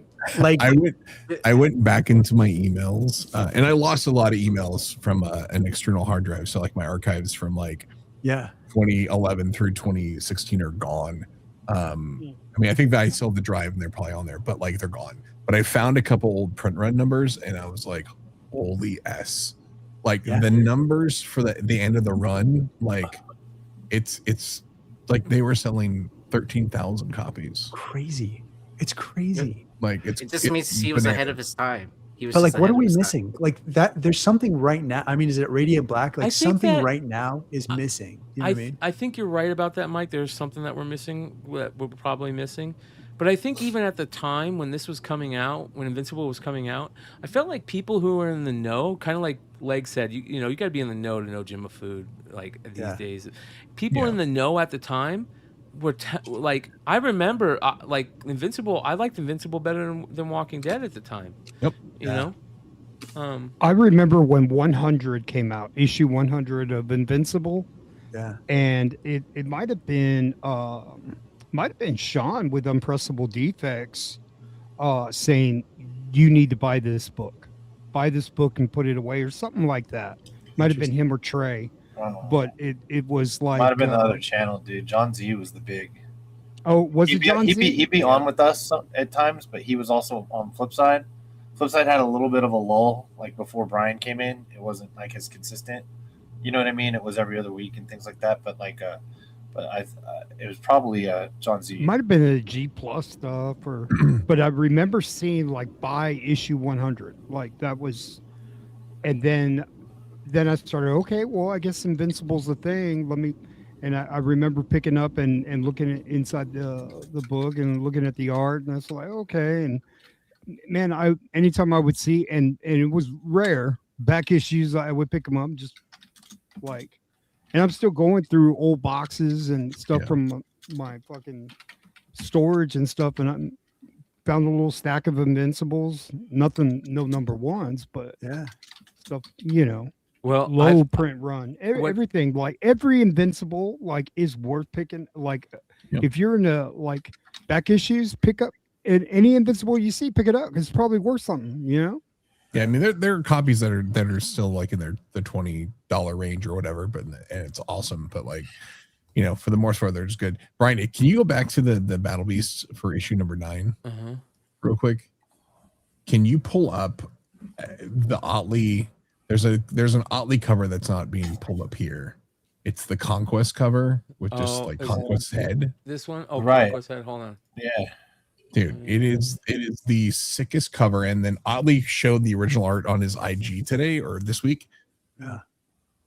It just your brain is just like smack. It's crazy. That's awesome. That one. Right. No, not that one. No, Conquest. It's right up there. It's the third one. Go up. Keep Right going. there. To the right. That one. Oh wow. Oh, His that cover is is straight out of the show, man. fucking bonkers. And his OA for this is, dude, a stack of those and just sadly put them in a box. Sean. Ryan was supposed to be at a signing this weekend, and he ended up knocking out. I was So supposed to see Ryan Otley. I've been putting together more. I mean, good stuff, Shout out to yeah. Chris. including Roop. those today, and hopefully to be like, hey, sweet, he hasn't. Are those yours, Sean? No, this they're not. is These are Chris Rubbs. Yeah. Kind of. 2 of those I just bought out of the 3. really. Wow. One was months ago. The one in the front I bought on Sunday.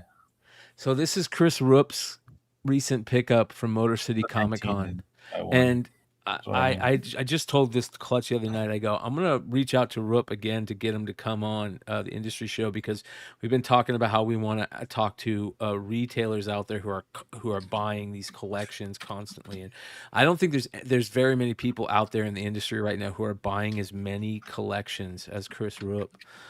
He's like not only like him. Jesse always I says think that's always the be most selling. understatement. Brian Polito says always be selling. You know, Glenn Ross. Chris Roop is always selling and always buying. That's It's funny. crazy, dude. Right. And he even says right here. He was at Motor City Comic Con this weekend selling. He said he sold more Invincible books this weekend than he sold at any other show, and people are paying like his prices, which are convention high prices. And at the end of the show, some guy comes up with like, he's like, "Hey, I'm looking to sell a run of Invincible." And Chris is like, "Yep." So basically, like, restocked his entire wall in one fell swoop. I was like, "Dude, that's way."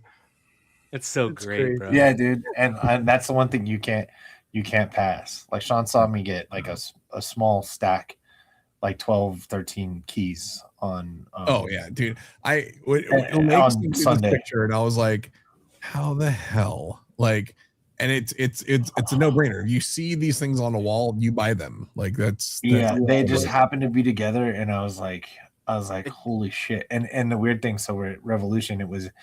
There was a couple comic dealers in the hallway, like the entryway, like the outer ring of a convention center, And to be honest, I just I either walked by them to go to Artist Alley, or I went into the con, and I came out, and there's a lot of slabs on the wall. They look like new books, and I went over to the corner over there, and I saw the Invincibles, and I was like, son of a bitch, right? And so I go around and I start adding them up in my head, and like the prices fluctuate. So I'm like, they're is $200 good? Is $300 good? Is $400 good per issue?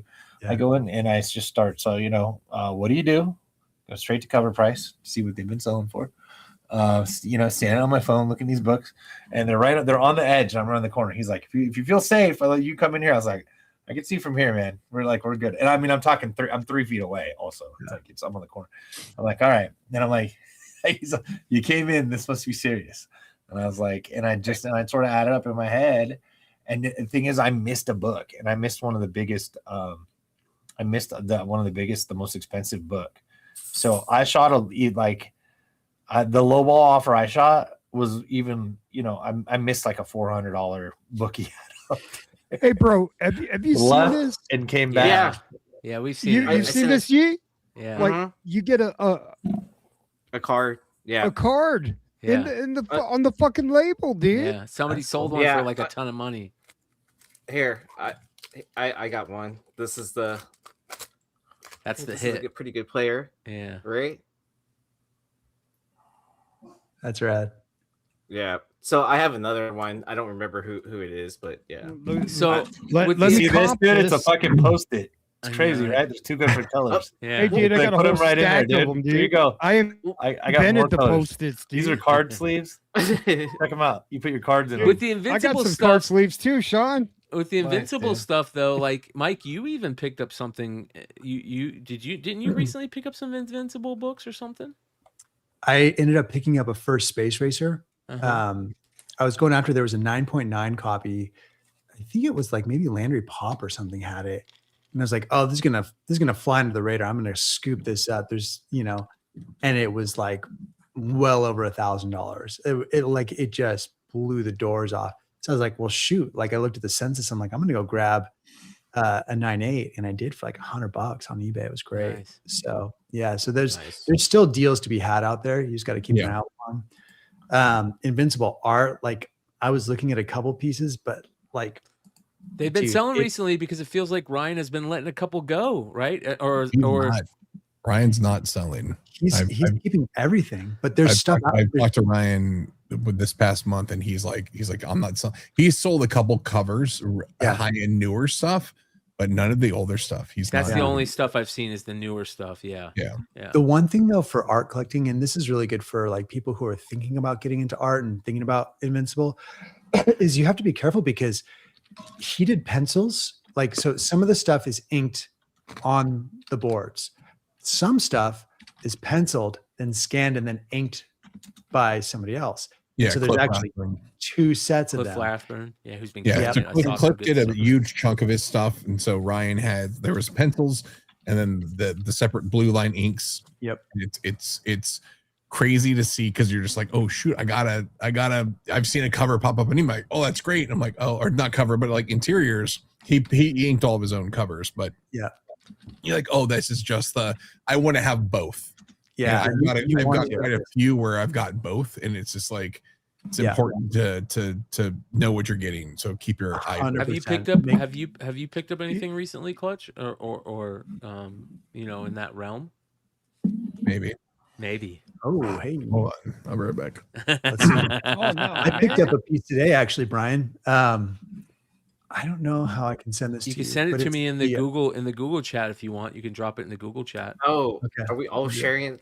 Are we all sharing? Well, no, we're saving yours for pickups because we're gonna end the show with pickups. But because we're on we're not done with the new comic book day, but because we're on an Invincible talk, and we've got some Invincible people in here, I want to get some Invincible stuff because it's pretty crazy. I mean.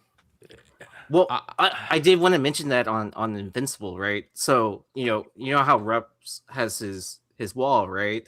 So anyways, it's an old card trick thing too, where if you're like working on collecting a rainbow or someone's nameplates or something like that, you put that in your showcase. So in case someone does have it, they know you're interested, and then we'll bring it to your table. Great point. Great point.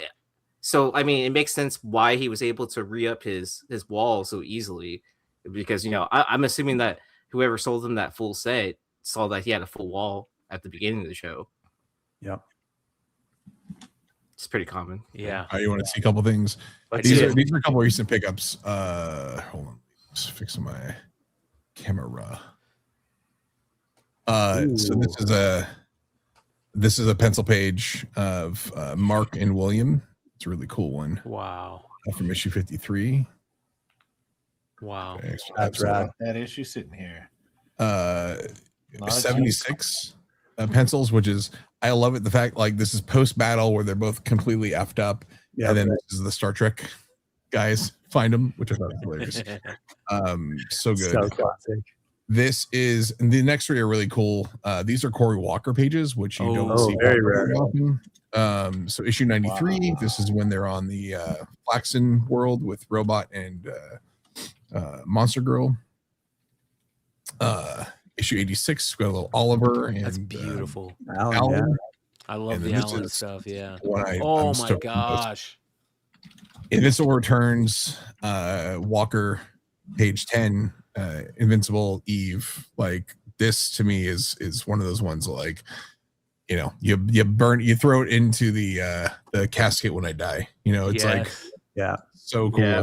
I'm so stoked to be able to have this. Like, this won't leave my collection ever. It's beautiful. Really nice. Igor, that's the I'm gonna lose the house sale.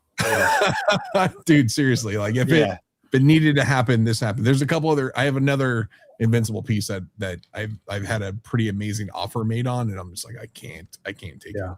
And then Igor in the chat saw this the other night, but Docs and I have been kind of redoing our my collection, my CDCs in the office, and This is a Oh, cover dude. that Ryan did for me in 2017. at Blood New from the Gotta be stone.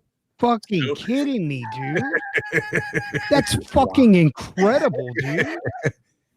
He did thanks to my buddy Robbie Z, who helped get this Wow. done. The same weekend at New York Comic Con, he also did a Ric Flair for my old coworker Nick, which I would love to have too. I don't know, Nick, if you hear me out there, hit your boy up. But so cool.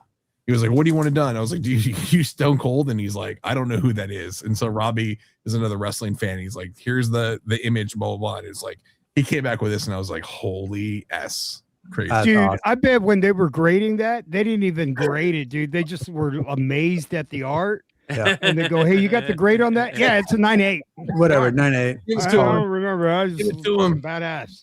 Love when you do that. Invincible is fucking listen. Invincible, Absolute Batman, and a few other books here and there have really saved comics. Robert has had such a hand. It feels like Scott and Robert have put. You know, we talked about last year how Robert had kind of put. It felt like he had put comics on his back with the N. John universe, everything with Invincible. You know, everything. He kind of put comics on his back, and it feels like Scott Snyder has kind of come out and said, "Hey, I'll take a little bit of that," and they're doing amazing things. So big shout out to them. This is interesting. This is that Cat Blanchett a variant that she did, but it's the second print foil. Now, I wish they wouldn't have done this, but I seen the foil. I don't think it looks that bad. I don't know if any of you guys have seen it. I wish they would have just kept the original. I feel like it makes it more like fun and harder to find, and it puts it up on that pedestal. Anytime you reprint something as foil, it feels a little cheap. But whatever. There's sometimes like let a rare book be a rare book. Amen. You know? Amen. So cool book, Lost Fantasy, great series so far. I just started checking it out. It looks interesting. So I'll let you know. Maybe we'll do a deep dive. I really want to do a deep dive on Monsters, the first volume with Mark, sometime in the short future. But at some point, we're going to continue to do deep dives on some of these comics that we're checking out. Next, of course, Odin. This Christian Ward that I showed earlier, 1 in 25, is beautiful. There are some amazing covers for this Odin run. Oh man, yeah. I always love Jay's stuff, man. Jay just doesn't disappoint. That's gorgeous. This Joel Herrera is fucking cool. Beautiful. That's really cool. Gorgeous. There's more, a lot of variants. I think that's the Way Shack right there. I mean, there's a lot of stuff out here. You got the Martin Simmons 1 in 50. This is the 1 in 10. A lot of retailer exclusives. The Fuimara, Sebastian Fuimara has just been, killing it. This one is beautiful. The Sukesha Ray is gorgeous. Dude, she's crushing, man. I really like her. I really like. I'm gonna give a big shout out real quick to. I want to give a really big shout out real quick to Jeff Mazza. I don't know if he's still in the chat. He was in here earlier, but he was the first person that showed me Sukesha Ray. He did that GI Joe Zartan variant with her, and I feel like her art is very manga anime-ish, but with this variant right here, she's kind of stepped up her game. This feels. It's gorgeous, beautiful, and look at this. I mean, who doesn't love Susie over here? Shout out to her, like that. That's gorgeous. This is the Suspiria variant for a retailer exclusive. That's beautiful. So, and this is that Tynan series. Last night on the industry show, Sean Hudachko had mentioned he checked it out. It was very interesting. Went in a way that I never thought. I didn't think it was going to be like that, but it's setting up something interesting. Something about a white power, racist community type storyline, murder involved, going over to Iceland because they think it's the motherland, and this like really weird, like interesting stuff. And so much so that I've added it to my stuff to start reading. So we'll check it out. But James Tynan has been killing it recently, just on fire. So this is the Super Creep Show variant from Martin Morazzo, Chris O'Halloran. It's the second print, and I love that after McFarlane homage. Great Creep Show McFarlane homage right there. Oh, yeah. This is one we talked about when we saw it first on solicitations. This is the Sway cover for the Smile for the Camera, and look how creepy this is. I hope they do a Virgin. It looks great, dude. Yeah. Crazy girls, man. Yeah, I hope they do like a Virgin zoomed in on this area. right here. Maybe we'll see it. Speaking of horror, Catacomb of Torment, the Dustin Weaver. That decapitation cover, they did a black and white, like old school set, almost sepia tone of this as a variant, but this is fantastic. Dustin's great, man. I would love to, like, if there's a OA for this, I'd love to see it. I had some Dustin Weaver art from his first. He actually did the first appearance of Revan. Oh, yes. And Darth Malak. wow. Yeah. He had all of that original art. I owned it at one point. It was really cool. Some of the best I've seen, actually. I'll send you scans of it. I would love to see scans of that, and we need to talk about that next week. I would love to talk about that next week. That's something, because that first Revan and Malak stuff is such a big part of my love for Star Wars. Dude. We even talked about John when we had John Gallagher on. He had his hand in creating Revan. Like, yeah. This is what we talked about earlier, Dungeon Crawler Carl. They're doing the trade paperback. This is the regular edition from Vault. I think they have a couple variants of this. They did this variant right here from Brett Bean, and this is the webtoon variant, where if you remember when Dork first started, we talked about Brett Bean coming from that Dungeon Crawler Carl community. This is a big deal right here. This might be some type of play. I know it's a trade paperback and not a floppy, but it might be some type of play. Keep an eye on it. This is the free comic book day cover on the trade paperback. Nectar number 3. Continuing the great idea of the series. I haven't read it yet, but I have read 1 and 2. I like it so far. This is the Jay Ferguson limited to 500 Virgin variant. Shout out to Jay Ferguson. This is beautiful. There's also a beautiful Jonathan Wayshak variant to this, but I love this cover right here.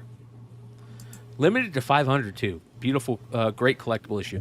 Star Wars Insider. This is the Carbonite foil. We talked about this. They also did the foil anniversary with R2 and C-3PO from the 10th anniversary, I think, back in the day, or maybe the 1 year anniversary. I can't remember, but this is the foil Carbonite. A few of those. It's super pretty. Is it? And do you have magazine size? Do you have any near you? I'd love to see what they look like. If you have No, any they're at the house. Okay. Sorry. Okay. Open that at home, but it looks great, and I believe this is the last issue. It is. It's the final issue of Star Wars Insider. Yeah. This is crazy. I have the very first issue of Star Wars Insider. I was a subscriber to Star Wars Insider from the very first issue on. Yep. All the way back to that.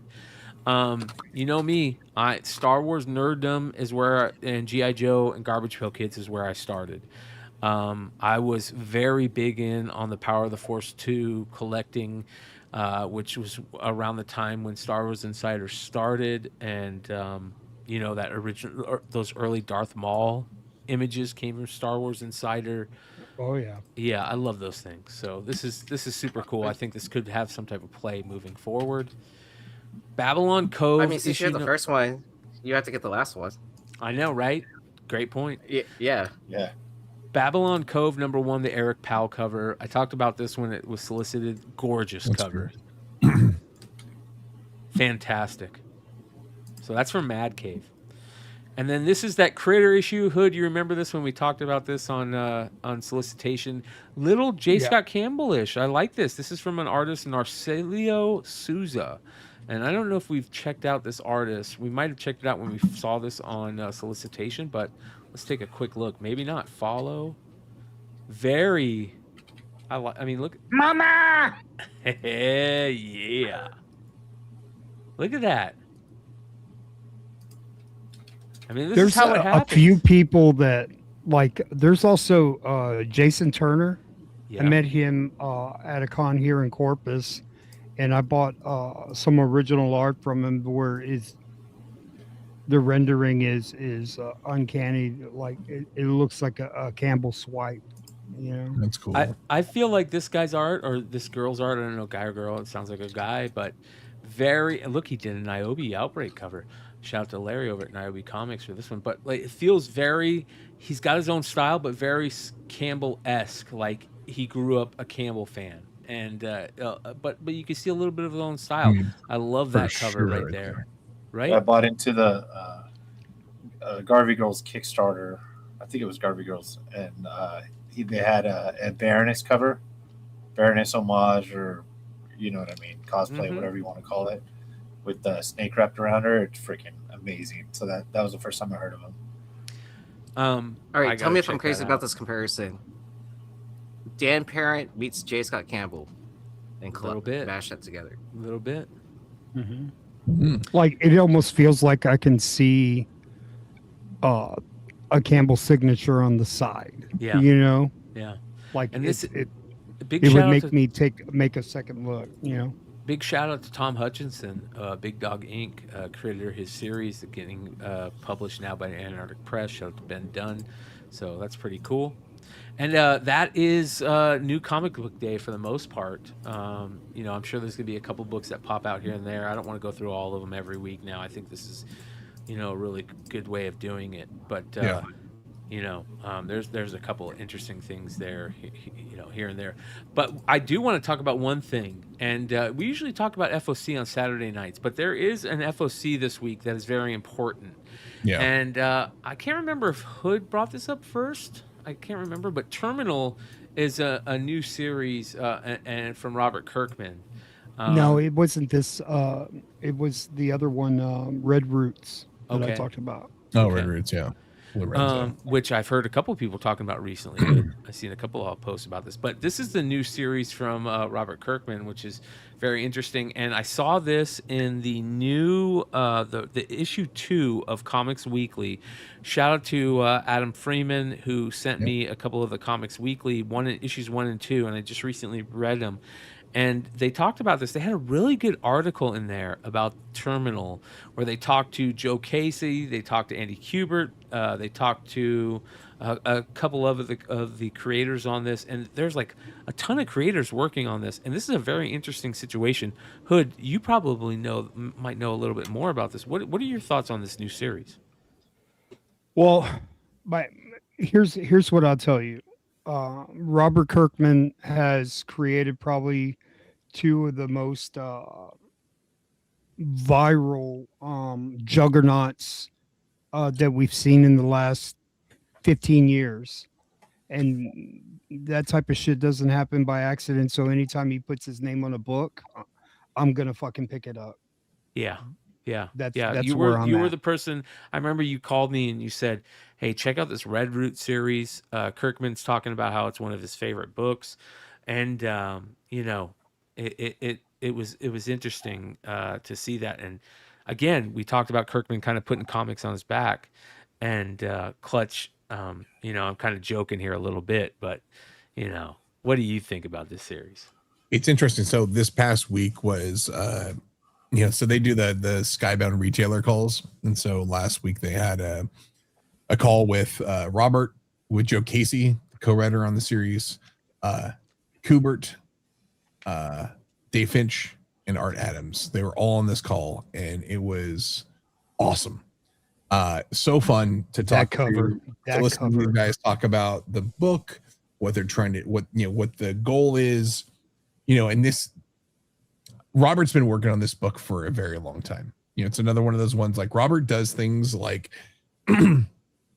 like he does stuff so far in advance because he just can, you know. They've been working on this for a bunch of years. They have so many books, issues in the bank already done. Like it's crazy. Like there's no one else could do that back end type work as they do. So Robert is working with, I mean, guys who've all worked on the X-Men. You know, that's just this is basically, you know, he's some of his favorite creators, his just personal friends, but like guys who worked on X-Men to do this book. And I got to read the first issue. I'm, you know, in the future, you guys will see the variant cover we're doing for San Diego Comic-Con, variant of this book. It is super cool, and I know that it has been said before, but someone, you know, Robert at one point had said a line about like that the new G.I. Joe series is like the best X-Men comic book out there right now, and then they kind of joked that like this is the best X-Men comic book that's going to be coming out. And it was like Invincible. It was so cool to like watch these dudes talk about like, you know, and you can see the love that each of the guys had for their time on X-Men and how they carried into this, and they're like talking about designing the outfits and like how like I think Andy said he's like, I specifically didn't want to have any like excessive pouches on stuff, and like I wanted the things to look kind of contemporary but cool and like still have that vibe. And then like to listen to Art talk about like creating characters and like cover, like it was so fun, so cool. The story is, it's gonna be freaking bananas because it's like this hits fast. It is Robert and Joe have like definitely learned from what they've done in terms of like, you got to like have the story move, have big beats happen. Like I think people are going to enjoy it, but it is so nostalgic for the old X-Men stuff, but it's not like belabored by the fact that it's X-Men stuff, Hey, like, Brian, go back to that Sienkiewicz. yeah. So, like, you don't even have to give me a synopsis. I see a cover like that, and I see Robert Kirkman's name. That's all I need. Right. Like, I don't even like. Hubert. It looks like it's going to be expensive. They've Well, got- do you know what the name means? Is terminal like someone's name, or is it? I do know what it means. Is it not? You're not allowed to tell us. I'm not going to tell you. I can't necessarily say, but Yeah, sure. I'm just curious. yeah. He doesn't want to spoil. Like it you for hear terminal, I everyone. think of like train station or terminus in Or Walking Terminal has Dead. another definition, doesn't it? I think of terminally ill, like in that sense, that like yeah, but Not terrible. Not Okay. not too far off the mark. okay. There is Ryan just brought up there are blind bags for these, and if you know Skybound, they do a really cool blind bag thing. So the blind bag and the secret stuff of the blind bags they showed off was really awesome. I mean, There's also they have a crazy I think there's a 1 in 1,000 cover, which is a signed cover by all the guys. I think there's a 1 in 2,500 cover, which is a sketched by Andy Kubert that's going to be CGC'd. Oh, that's It's going to come out as they do. It's going to come out the week that this comes out, so you're not going to have to wait for it after. Like it'll come out with your shipment. You're going to get the CGC books already graded, like they did with the Battle Beast. Like I saw Robert on a podcast recently. He just recently did a podcast, and he was talking about how for the Battle Beast run, for the blind bags, that's one of the things that they did, that they were kind of like, we need to do this. We really want to get them pre-graded and get them in the retailers' hands when they sent out those pre-graded books to the retailers as like a thank you. And he talked about that, and it was so smart. And again, it's something that I think that you talked about earlier in the show, that it's so much easier to wait till we get them in hand, get them to them. We know what's going to happen, and there's not any other retailer that I can think of that's doing that out there, or publisher that's doing that out there. You know what I mean? It takes a lot of freaking work to do, and the production team over at Skybound, those guys are top notch. I've worked with them for many years, and they're amazing. But like, to get all this stuff done, printed early, you got to get all this stuff done, signed to CGC, back to you, so you can have it to Lunar in time. They also have the print time. They have to print this so much early because of the they have to get ready to print. Like FOC is Monday. This book doesn't come out till the week of San Diego Comic-Con, so it's a 2-month FOC window when it's usually a couple weeks. So because of the blind bags and getting all this stuff done, we have a long runway for this. So super cool. The sketch covers are going to be awesome. Andy was talking about having a good time doing them. The blind bags are cool. Like, it's honestly, it's going to be really, really sweet. So Yeah. I expect there to be I'm sure there's going to be some fun stuff at San Diego Comic-Con that they'll have with it. It's going to be that week. The cover, don't tip me for quit my job to just attend San Diego. Sorry, you shot your shot last year, buddy. Everyone gets it this year. The cover that we're doing, I'll tell you who it's with. So again, we mentioned him earlier. So Tim Daniel and Nathan Gooden worked with me to do this cover for San Diego. It's gonna hit that nostalgia factor to like factor of a million, dude. It's people, I showed it to a buddy and he was like, wait, what is this? And I was like, this is the variant. He's like, this is bananas. And I'm like, yeah. And shout out to the Skybound production team. Like they're doing some heavy lifting for the cover for me as a favor with, you know, with Robert, because he was like, he gave the blessing for it. So it's going to be pretty sweet. Wow. Fucking A, bro. Nice. Dude, San Diego this year is going to be crazy. We've been talking about it for a little bit here. I remember a few weeks ago, Davis said he's like, I'm doing 26 covers. I'm like, holy shit, bro. But oh my God. Right. I think that comics is, and we were talking about this backstage, comics is in this weird place right now. Everything is so good, but there's this ledge that is coming into view, if that makes sense. And I think that San Diego is that place where we're gonna see, it's gonna give us a little bit more play on what the future of comics is, and I really look at San Diego. San Diego is gonna be nuts this year. You know, what was there was that everybody's talking about the He-Man stuff right now, and there was that the He-Man light show that Oh my God. right, wasn't that crazy? Dude, the light show, the Chinese theater setup, dude, bro. I'm going that first Saturday to the Chinese theater. So I'm not going to take off nice. Wednesday or Thursday, but I want to relax. I want to spend Saturday at the 12:30 showing at the TCL in Chinese theater. That's awesome. Yeah, you should go. I can't wait to see your picture in front of it. Come on up. When is it coming out again? It's like June 5th or 6th is whatever that Saturday is. At like 12:30, I think is when I'm going to go. Is it really? Yeah.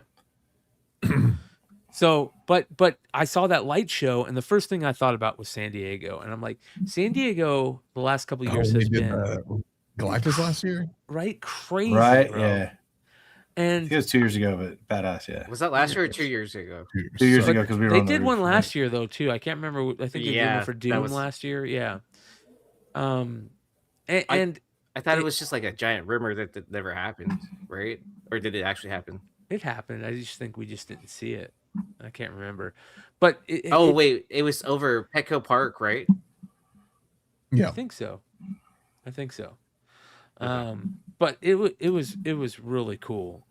You know, and I think that San Diego will be that precursor to tell us what, you know, how the future is going to go. I hope that it does well, and I'm really looking forward to it this year.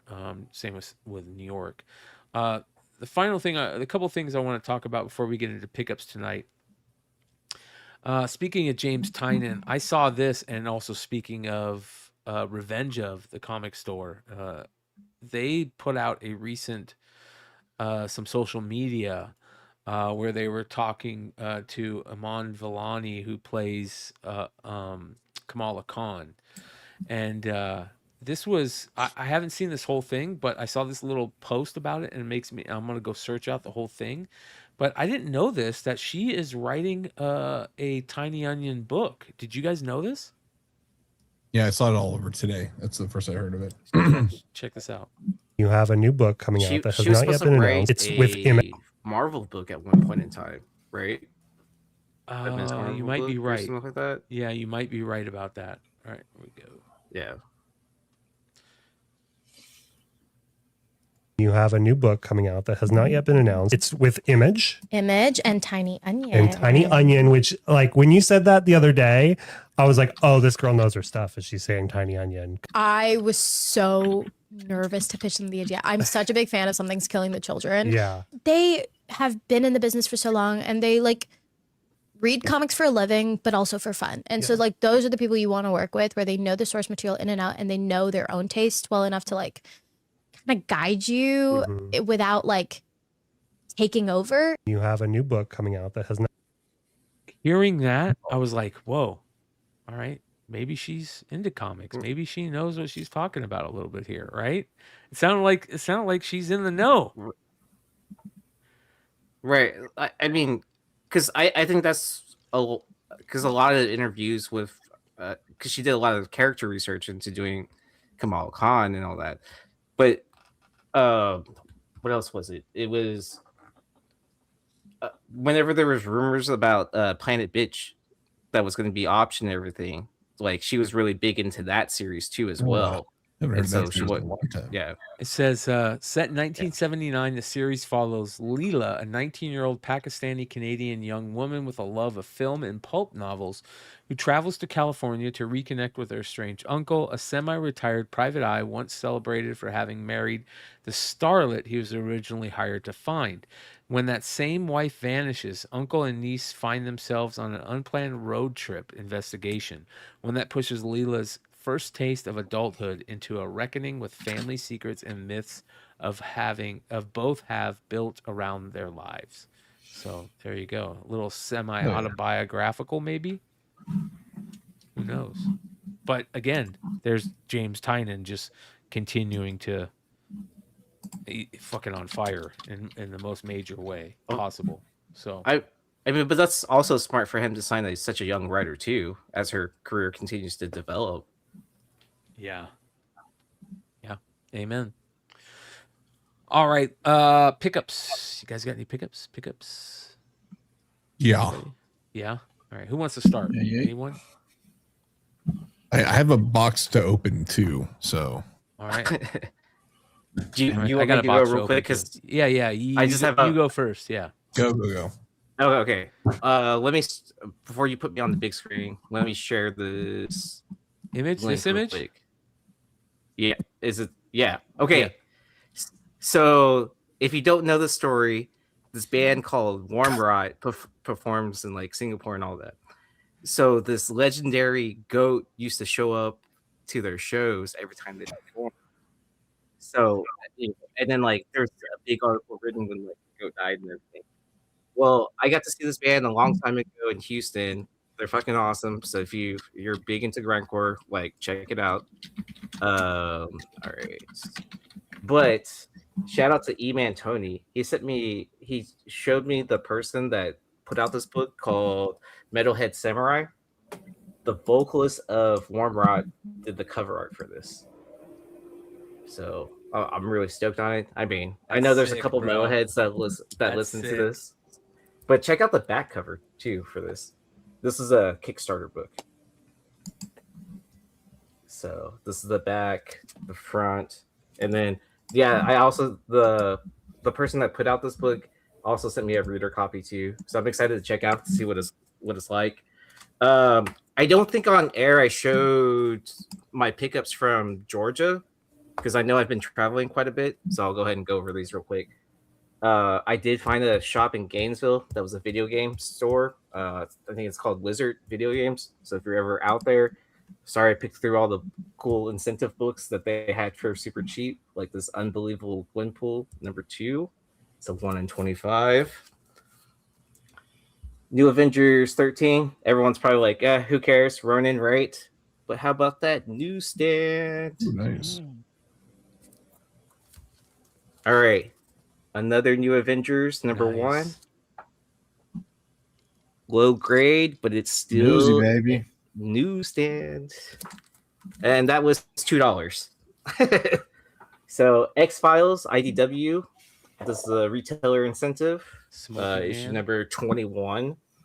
So, I had to follow my own rules. So if you find IDW books that aren't marked in prices, you might as well, or if they're cover price, you might as well pick up all those retailer incentives. Great. TMNT Turtles Universe #3. I guess we're going full circle now, right? With the talking about TMNT as being like one of those big IPs that's cross generational and all that. This is issue #1. All right. In game, and then I'm a big fan of Andy Kubert and the swipe to the Killing Joke. I found this Radioactive Spider-Gwen #4, second print though. So I'm really stoked on that. I couldn't say no to an Action Comics Bombshells variant for $2. Love it. Sweet. Yeah. Such a good cover. And then I stopped at one other comic shop in Atlanta It's called Dave's Comics. So if you're ever south of Atlanta, check it out. It's right next to it's like a 10-minute drive from the car rental place from the Atlanta airport, or like 10-20 minutes, somewhere like that. But it's worth the drive.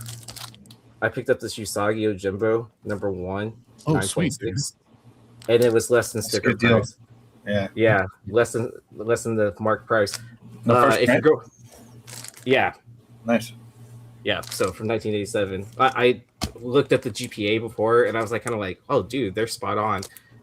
If you're at Heroes Con, they table there too as well. But the great thing about going to this shop is they treat it like they're selling comics at a convention. You just dig through and then bring up a pile, and then they'll work with you on the price. I mentioned them that Chris Colbert had recommended I stop by, and that's gonna from now on. Anytime I have to go to Gainesville, when I get my rental car, I'm driving straight to that place and then straight to Gainesville, because I know anything I can shop in that first time. When I go return the car, if I have second thoughts, I'm gonna go pick it up. So, nice. So my new spot to stop in Atlanta. I'm excited. Hood, you got any pickups, bro? Nah, man.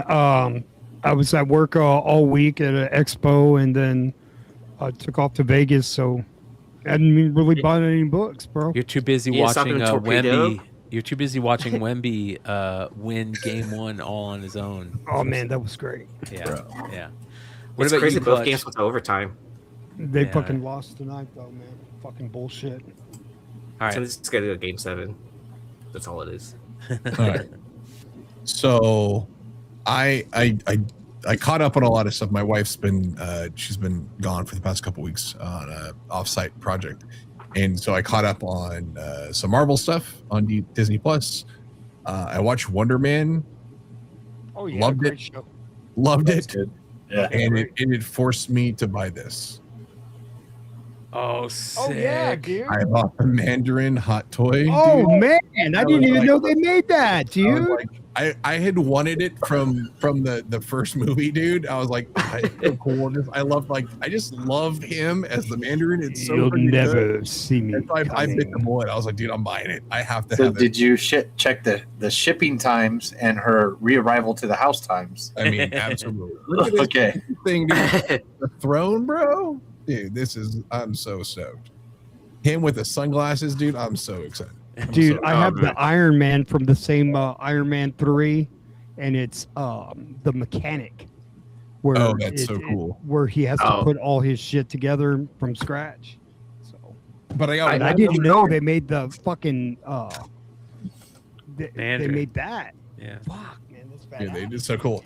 So this box also just recently came in. So we're gonna open this together. Sorry, my setup's a little crazy. You can see my Jaws scratcher ticket here, but so this came in. This was an auction I won recently. By the way, I love that the box is so big. This is just a single comic book, by the way. Fuck out of here. Dude, I'm telling you, dude, this is look at this thing, dude. This is a massive box. Oh, come on. That's 18 10 10. Love you. The Uline boxes are great. So bubble wrapped. Jesus, look at this thing. Well, at least it ain't popcorn, dude, you know? Oh my gosh, popcorn. Can our friends over at Dynamic Forces stop using the popcorn in their boxes? That is just Can you total get fined for that in California? Probably. So this was an auction from shopgoodwill.com. I think I've talked about what this might be on a couple different shows. This thing is so done up. Bro. Hey, this is better shipping than I've seen. There's from look at these little corners on this thing. So it's in a frame, which is really interesting. This is a framed item that came in. You gotta be kidding. This better not be Invincible 1, dude. No. Oh. Oh my Christ. Oh. This is an Invincible sketch cover from Ryan Otley. On a 111? From 2016. Is that the Amazing Con? No, this is not the Amazing. That's 128. Okay. So. And you got this off of Goodwill? Got this on Goodwill.com or Wow. shopgoodwill.com. I saw it listed. It was actually at a shop in Texas, Hood, which I thought was interesting. I thought you guys would be like, you guys missed out by going to get this one. Yeah, But you know what you call that, right? You call that goodwill hunting. Well, wait, what city in Texas? I think it was Houston, actually. Damn it. Yeah. So I saw them list this originally, and they had it up, and I was like, oh, that's super cool. And then it was gone. And I was like, what the hell? Like, did someone like buy it out, or did someone like take it off? And so I messaged them as like, hey, is that going to be available? They're like, we don't know. And then the next day it was back up. So I was like, hell yeah. So it was still considerable. I think $850 for it. But I was like, this is an Otley sketch cover. So Bro, isn't that book like at least $200? Just the blank? early blanks are expensive. This might be, I mean, at least $100 blank. So yeah, so pretty stoked. Okay, at least it wasn't like $100 or something like that. I feel better that No, it was expensive as hell, but I was like, I'm going to own this thing. This is so cool. And this also like Mark eating his own arm or some arm, bananas. So right. Yeah, dude, that's pretty awesome. stoked. Pretty stoked on that. That's amazing. Fuck. It's so awesome. I'm excited for you. Sometimes you find weird stuff. I mean, we've talked about this well before too. Like, back in the day, like Hood said, like you could find crazy stuff on there, and you don't see a lot of that stuff pop up, and it's usually gone or whatever. So they used to have lots, Clutch, and my wife was the one that fucking turned me on to that, right? Because we used to go to Goodwill so that I could get like donors when I was doing shoes, and I needed some donor shoes to redo the soles and stuff like that. Yeah. So but she knew, she goes, hey, they may have comics here. And I go, comics? It'd be all fucked up. They had a lot of just Silver Age. Boom, like that, $10. I was like, Jeez. what?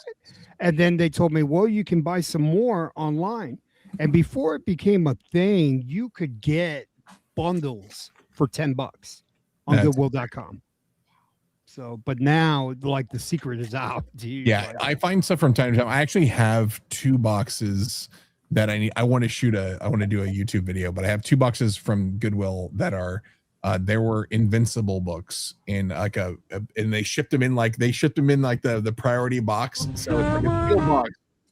And there's Invincible books in there, and I don't know what have the condition or the quantity or whatever, but I was like, I'm buying these ones. And then I also have some ones that I bought from before, which was a couple Magic the Gathering collections that I was like, oh, there's some really gem cards in there that I bought. And they've been those Magic ones have been sitting in my in a pile for like 2 years, and I haven't opened them up. They're just sitting there. So I got to do some more YouTubes. Nice. Oh, Brian, I'm gonna hold off on my original art pick until I get it. I should be getting it soon, anyways. Like, I want to see. Yeah. All right, Leg. What about you? You got any? Yeah, I want to see it in person. I did a con. Give a shout out to a guy, Joel Gomez. I'm gonna put his Instagram in the. I can put it in the chat. I'm on. So this guy's super cool. We met at Swarmfest, and I went to the table, talked to him. I had a couple books for his to sign that, I knew I liked his art. I didn't know a lot about him. Turns out in talking to him, he's like, oh, this is where I live in LA. And I was like, oh, Culver City. I was like, I used to live there. I lived kind of by the In-N-Out on Venice, like Cardiff. And he's like, oh, yeah, I lived in Cardiff, like early 2000s. I was like, yeah, there was like sort of a taller building there, like I lived on the 4th story, like 4th. He's like, what? He's like, what year was this? I was like, I don't know, man, 2002 to 6 or 7 or something. He's like, dude, that's when I lived. He's like, that's when I lived in that building. So he and I were neighbors 25 years ago. He was 5 doors down the hallway from me in Culver City for like years, right? And I was like, oh, we probably bugged you. He's like, we're artists that play video games at Jewel night. We probably bugged you. Right. And anyway, I must have had a lot of elevator rides with this guy. I met him at Swarmfest. I knew he was going to be here. I brought books for him to sign. I didn't bring any books. I don't know why, but I was going to show you. So I saw his piece that he had in there.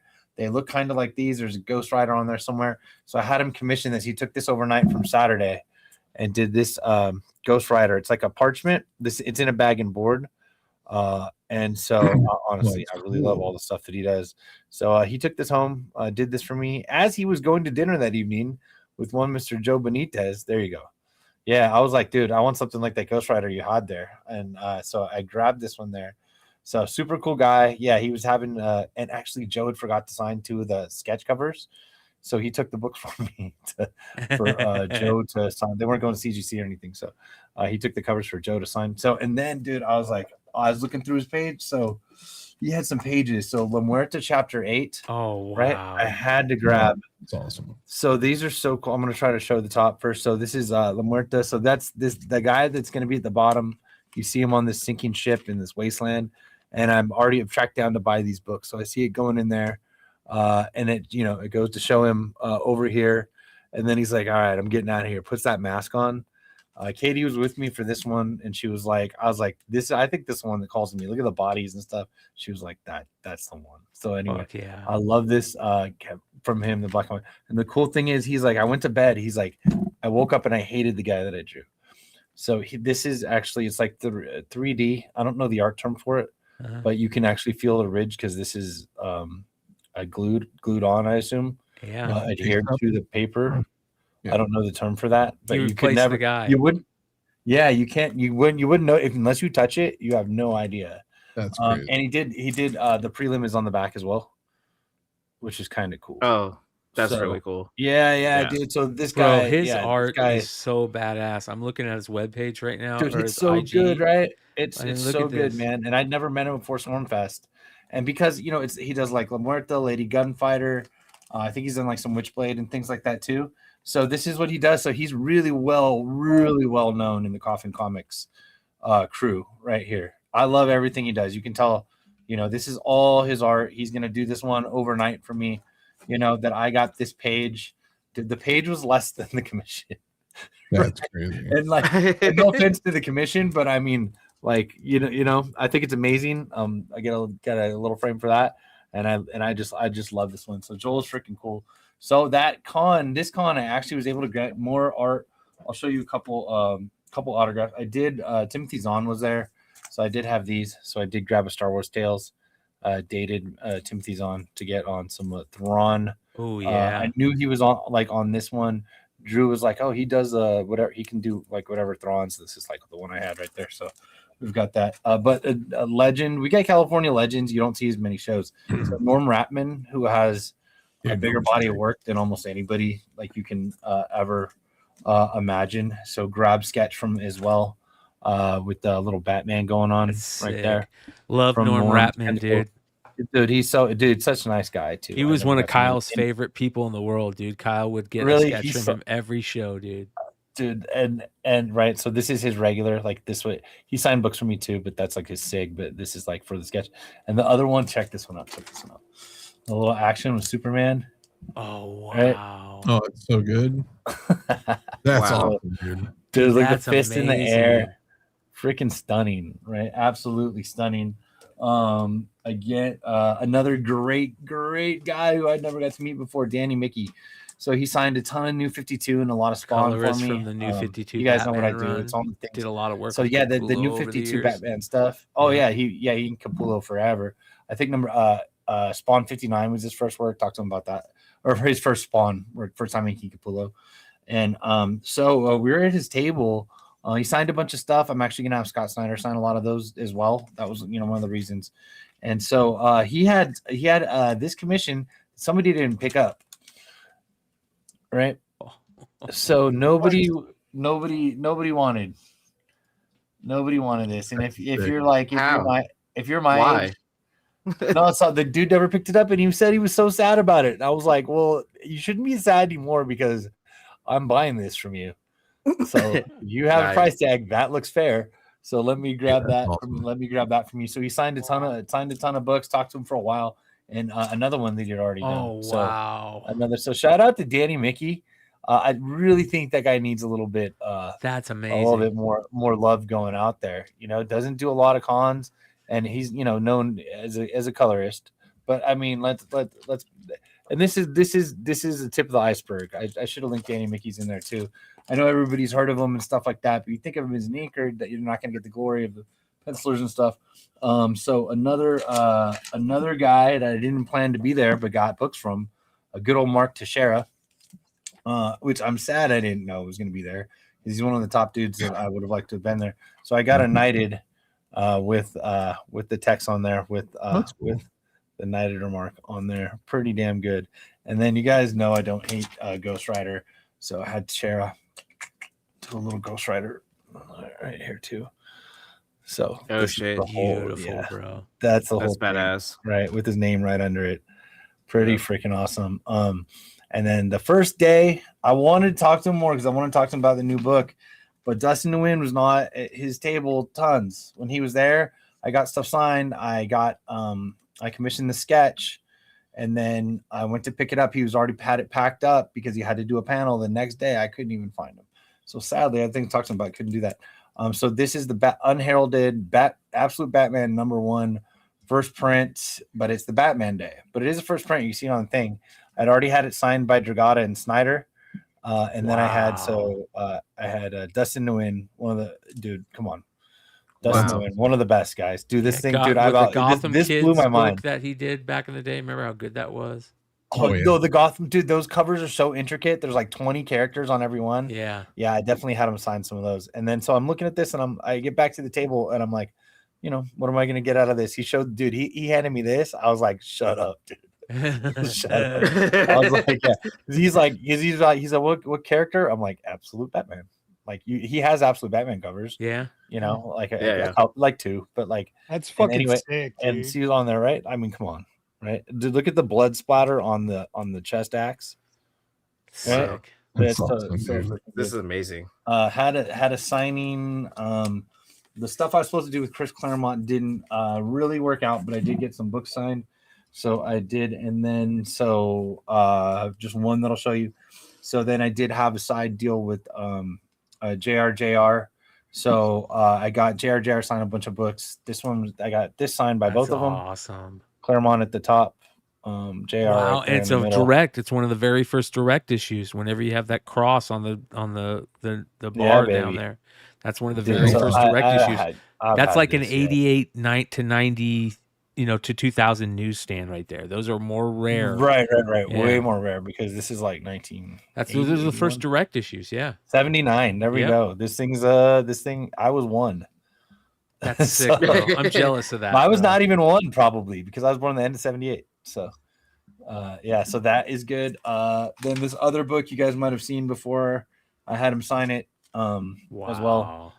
Yeah, the little JRJR in there does have the tattoos. Looking about an 8, but it's not pressed. It can be fixed. That is the goal, clearly. And then some JRJR head sketches. So I can't believe JRJR came in the beginning of the show. The chat's gonna talk shit, and I'm like, dude, all right, screw you guys. So I got little Captain America. Ooh, that's actually really good for JRJR. Yeah. Haters. A little Iron Man. Nice. All right. Simple but pretty, old shieldy. A little Daredevil. All right. Had to get you had to do some Spidey. That one's good. I like that one. Yeah. And I got his original. I got his original. I got a lot signed. I got his originals. His first X-Men. I mean, you saw the two best ones. There's not, but like, oh no, I got the Iron Mans and stuff. I wish I had him here. This Bats, it looks like Batfleck or something. I don't know. I went with the Batman. I kind of like that for some weird reason. I don't know why. We can. I'll trade you for one of those pieces behind you, dude. Oh no, I'm good. I'll throw in any other one you want. There you go. I think you're cutting. And then had to do. That might be the best one right there. Oh, that's good. Yeah, this is probably the best one. Yeah. So I saved it for last. Yeah. I knew it was going to be Spidey. So nice. So yeah, a lot of books. By the way, I gotta show this. I put a picture of us in there. I gotta show this image. Look at this image. I didn't know JRJR was 5'0" nothing, bro. This guy, I met John Romita Jr. In 20 years ago at a Marvel versus DC charity softball game at San Diego Comic-Con. I was on the DC team and we rode in the bus to the field together. It was mixed up. Dude, he is fucking hilarious. He's just the fucking most like New York dude ever. And it's like I just wanted to listen to the guy for the entire time. I didn't give a shit about anybody else on that ride over. Like he just cracked me up with everything he fucking said, dude. He's such a good dude, man. Yeah, 100%. He's up there. This was a little weird setup they had. It's considered meet and greet, you know, but like the autographs for the stuff I wanted to get signed at the meet and greet, clearly so you can get head sketch, things like that. And also it's the same price as the table. So I'm like, well, why do I want to stand out there in Gen Pop? And for the same price, I don't have to deal with anything. And I can go back there and talk to this dude. And, you know, we did. Katie came help me out. And then, so it was, it was great talking to him and his guy. He's doing the same thing at Heroes. It's even cheaper at Heroes, actually. If you guys jump online and buy, if you're interested in that at all, you get like 10 signatures in one of those and head sketches. And actually you get, I got for each one, I got these two. This is a print, but it is signed by him. So, you know, it is signed. So I actually have multiple of these because you got one with each little package you bought. Looks like that. But like Clutch said, hilarious dude, great personality, wanted to talk about anything. He's like, no questions. He wanted to talk more, but the way they had it is we were sitting sort of back in this room. So it would be, I'd like to say he would be on my back wall, but he's like in the coffee shop next door. Right. So it was kind of on I'm like, I can hear you ask that question. I can kind of make out what you say, but not as much a conversation. My hearing's like, meh. So but you know, get up there and hang out. Had a lot of books signed. I was literally the last one.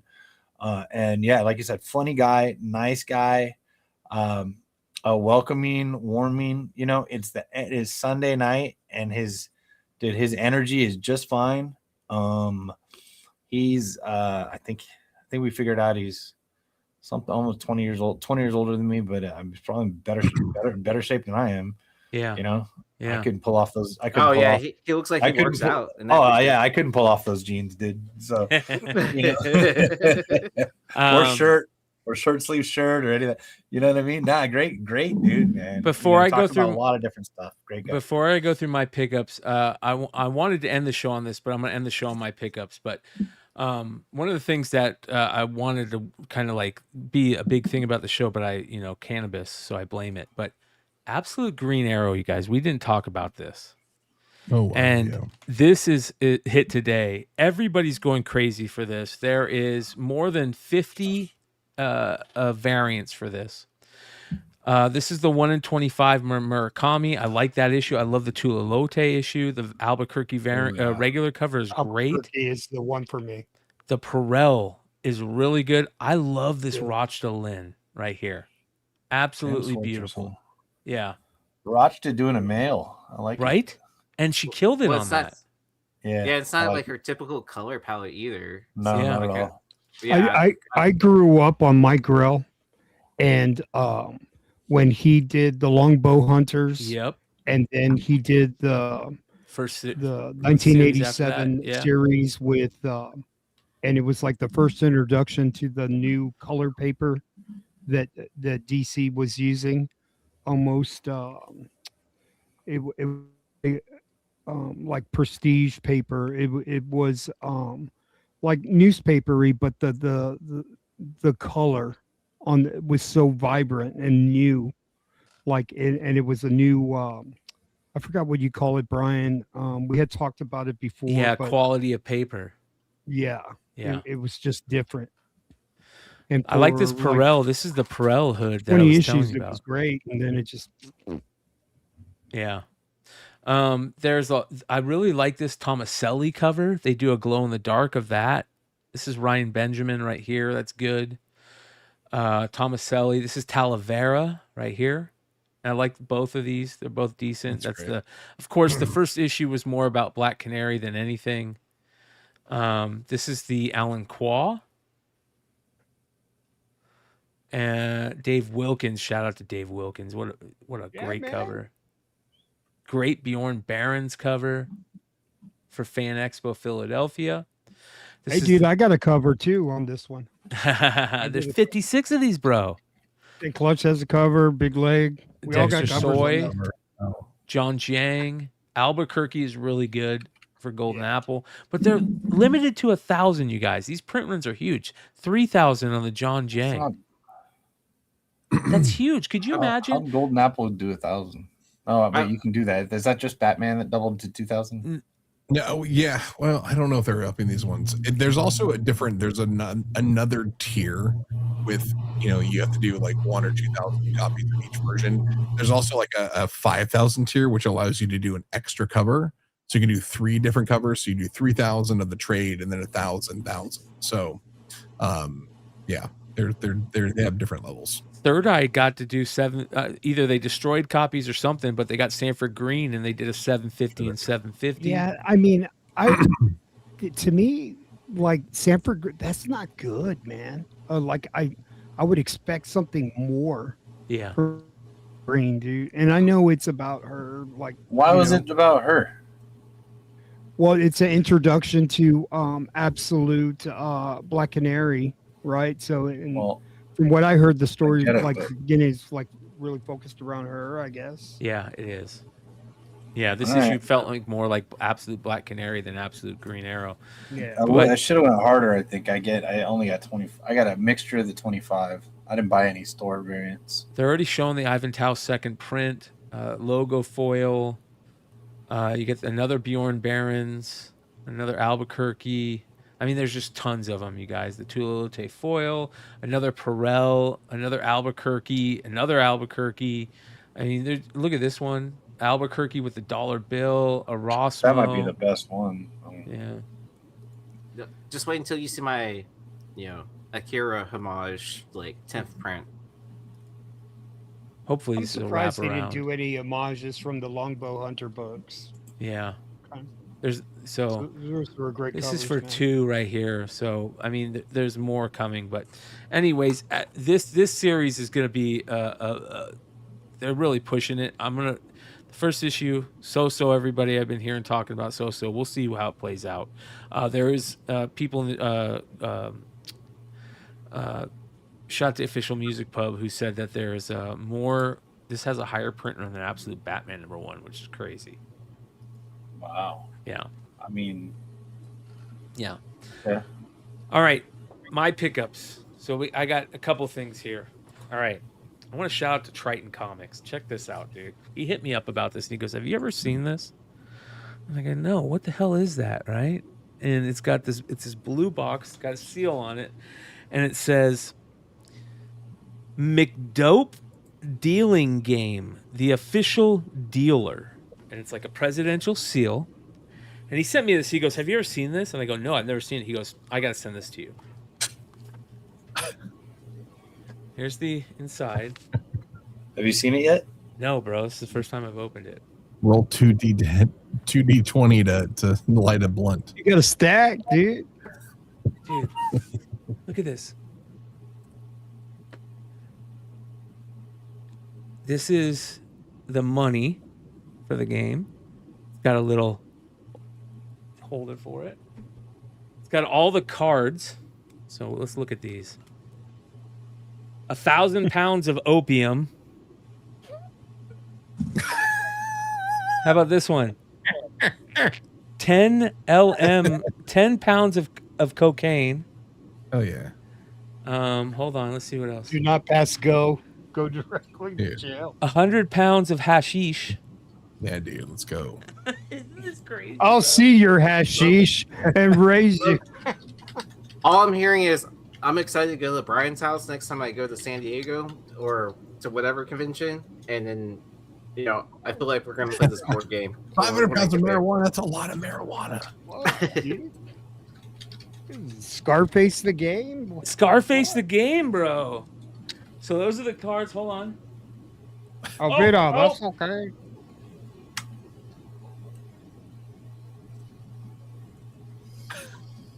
Where did that go? I love it. I don't know where the other one Can't went. wait. I can't wait for Friday. Here are bro. the pieces. That's like a bud, I think. Oh, that's awesome. Comes in this little holder. Hold on. Bro, that is dude. Come on, you know what that is. If you know how to fold one of those, if you know, you know. That's all I gotta say. Hold on. Here's the board. Here's the board. I mean, what the hell, bro? What are the chances? This is crazy, bro. That's Deals, Some bust. underground board game. It's like Monopoly, but you're a drug dealer, bro. So That's so cool. right? I mean, what are the chances? I got another piece down here I gotta find that I dropped, but It's the Yorkie. so that's shout out to Triton Comics. That's fucking amazing. So Hell yeah, right at my alley. All right. eBay Live. I gotta give a shout out to eBay Live. So they sent us this email that says, "Hey, we want to send people out things for eBay Live," and I thought it was fake at first, so I didn't sign up for it. I'm like, this is a phishing scheme. I'm not gonna. And then I signed up for it, and bro, this is amazing. Check this out. Okay, hold on. Got myself a nice little water thing, right? eBay Live water thing. Stoked about that. Call it model, bro. But don't worry, I still use my Heroes Reborn one. Oh yeah. So, Hell yeah. shout out to John for that one. All right, next. What is this? It's a little bag, right? A little. This way I don't have to get the plastic ones at the grocery store. This is probably the coolest thing. It's some kind of. I can't tell what's going on here, but it's some kind of phone stand that's powered. That's for the thing that's on my shoulder, Brian. The green thing goes into that. Oh, sweet, bro. Live sign. Yeah, I gotta find that little green thing. I don't know where that green I'm thing. gonna put that in my window. It was in the front of the box, and it was wrapped in the. bubble wrap. This is a mat. Nice. I probably need one of those. And that thing that was wrapped in the bubble I sold mine wrap from Whatnot. is downstairs. And if you guys see Clutch behind Clutch's shoulder where it says live, it lights up and it says live on eBay. So Oh, that's cool. Right? I like that visual. That's kind of cool. So big shout out to eBay Live for sending that to us. That's actually kind of cool. It's nice. It's cute. Right? I mean, yeah. You know, pretty fucking cool. Nice little kid. Yeah, Nice I little did. I asked my guy where mine was.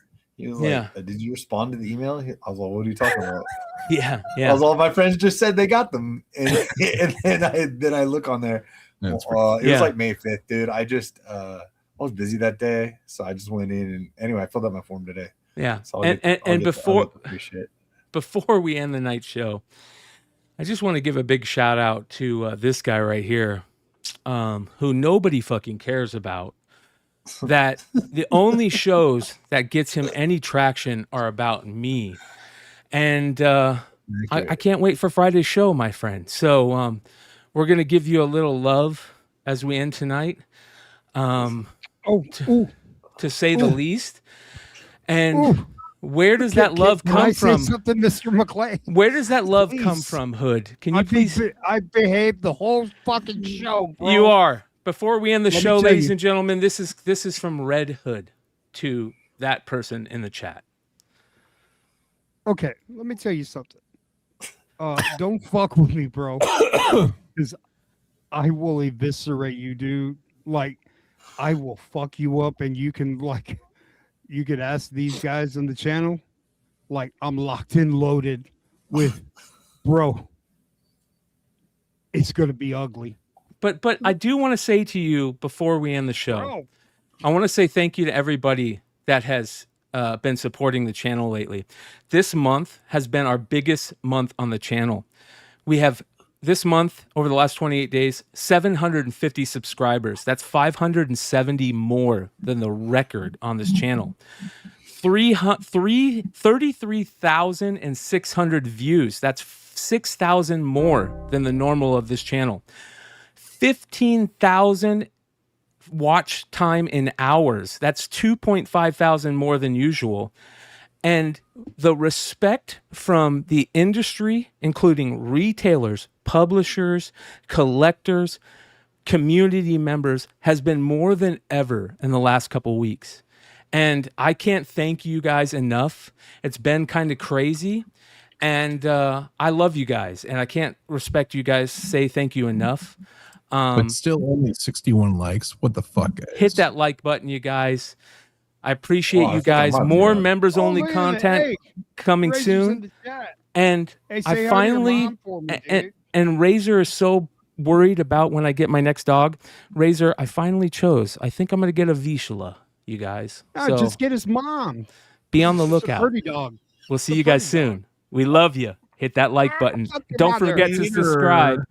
Adios, you guys. We'll be hanging backstage for a while. Come hang out with us if you know the deal. Gotta be dick. Gotta be dick. Life moves pretty fast. You don't stop and look around once in a while, you could miss it.